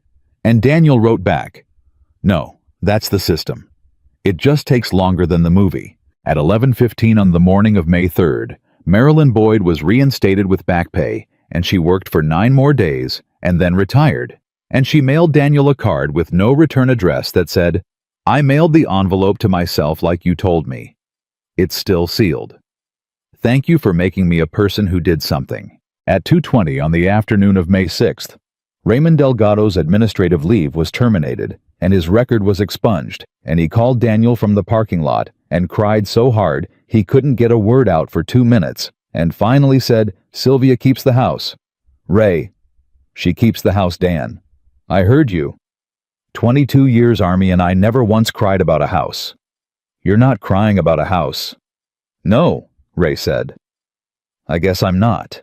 At 9:40 on the morning of June 11th, Curtis Malden pleaded guilty to 1 count of making a false statement to a financial institution, and Josephine Ruiz stood next to him, and the government filed a cooperation letter that ran 9 pages, and he got probation and 11 months of weekends in a work release program. And when the judge asked if he had anything to say, Curtis Malden said, "Your Honor, I took $1,400 to sign a name that wasn't mine, and a man I'd never met almost went to prison for it. I've got no excuse. I've just got the rest of my life to be somebody who wouldn't." Daniel Carter was in the 3rd row. Afterward in the hallway, Curtis couldn't look at him. "You came." "Yeah." "Why?" "Because you drove yourself to a lawyer's office with a contract from a kitchen drawer," Daniel said, "and you didn't have to." "I ruined my life."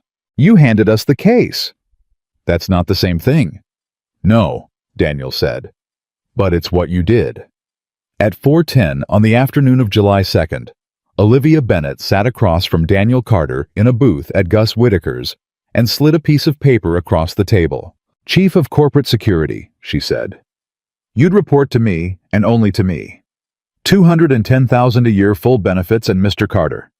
I want to be clear that this is not gratitude. I have 1,100 employees, and I just found out my company has been running on trust for 9 years, and trust isn't a control." Daniel looked at the paper for a long moment. "No," he said. "Don't do that." "Olivia, don't do the noble thing. I hate the noble thing." She pushed it an inch closer. "You're going to tell me you want a simple life. You're going to tell me you just want to be a dad." "No," she blinked. "No, that's not why." Daniel turned the paper around so it faced her again. "Olivia, I took a job pushing a cart on the night shift because I wanted to be invisible. That was the whole point. Nobody looks at a man with a mop, and if nobody looks at you, nobody can ask you what you used to be. So I was wrong about what that costs." He tapped the table once.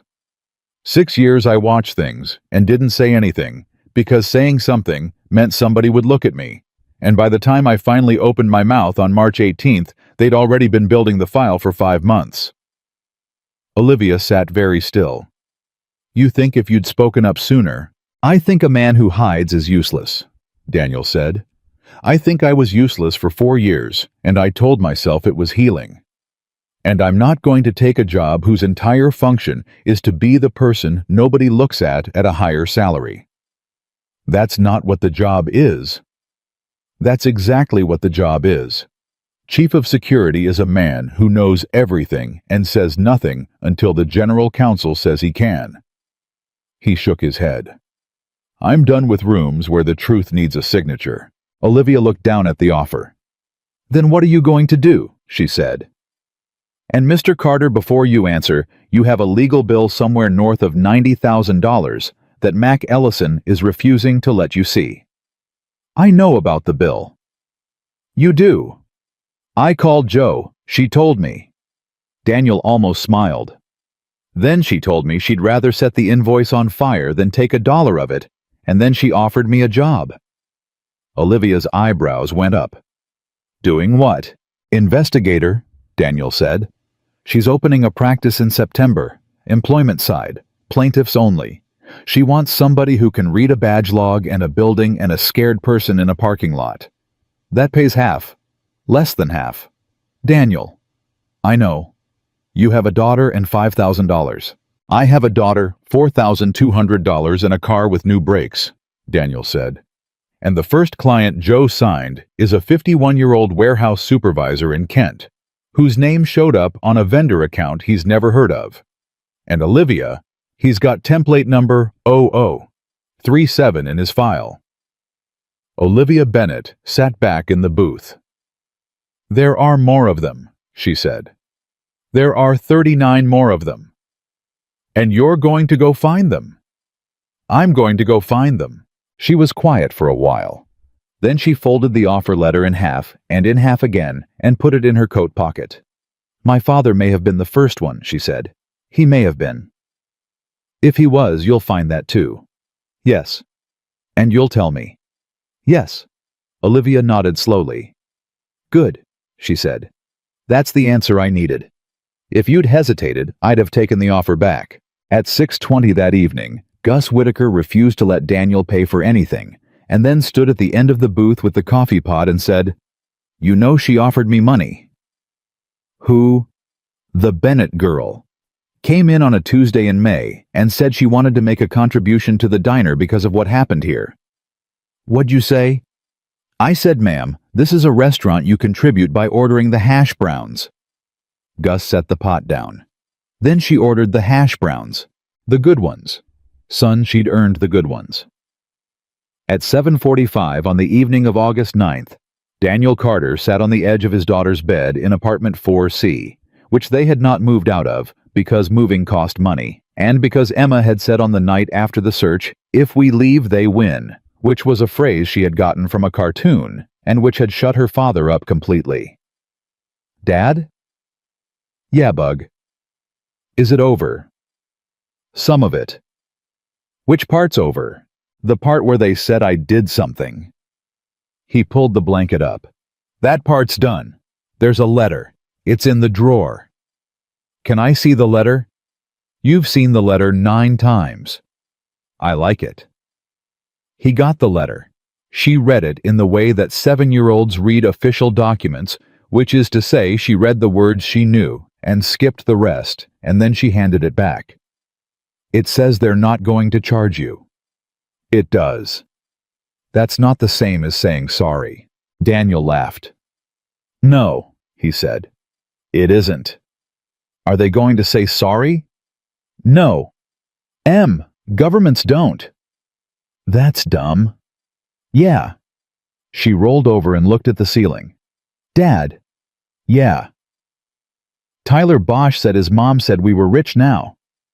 We're not rich. I know. I told him we weren't. Emma frowned.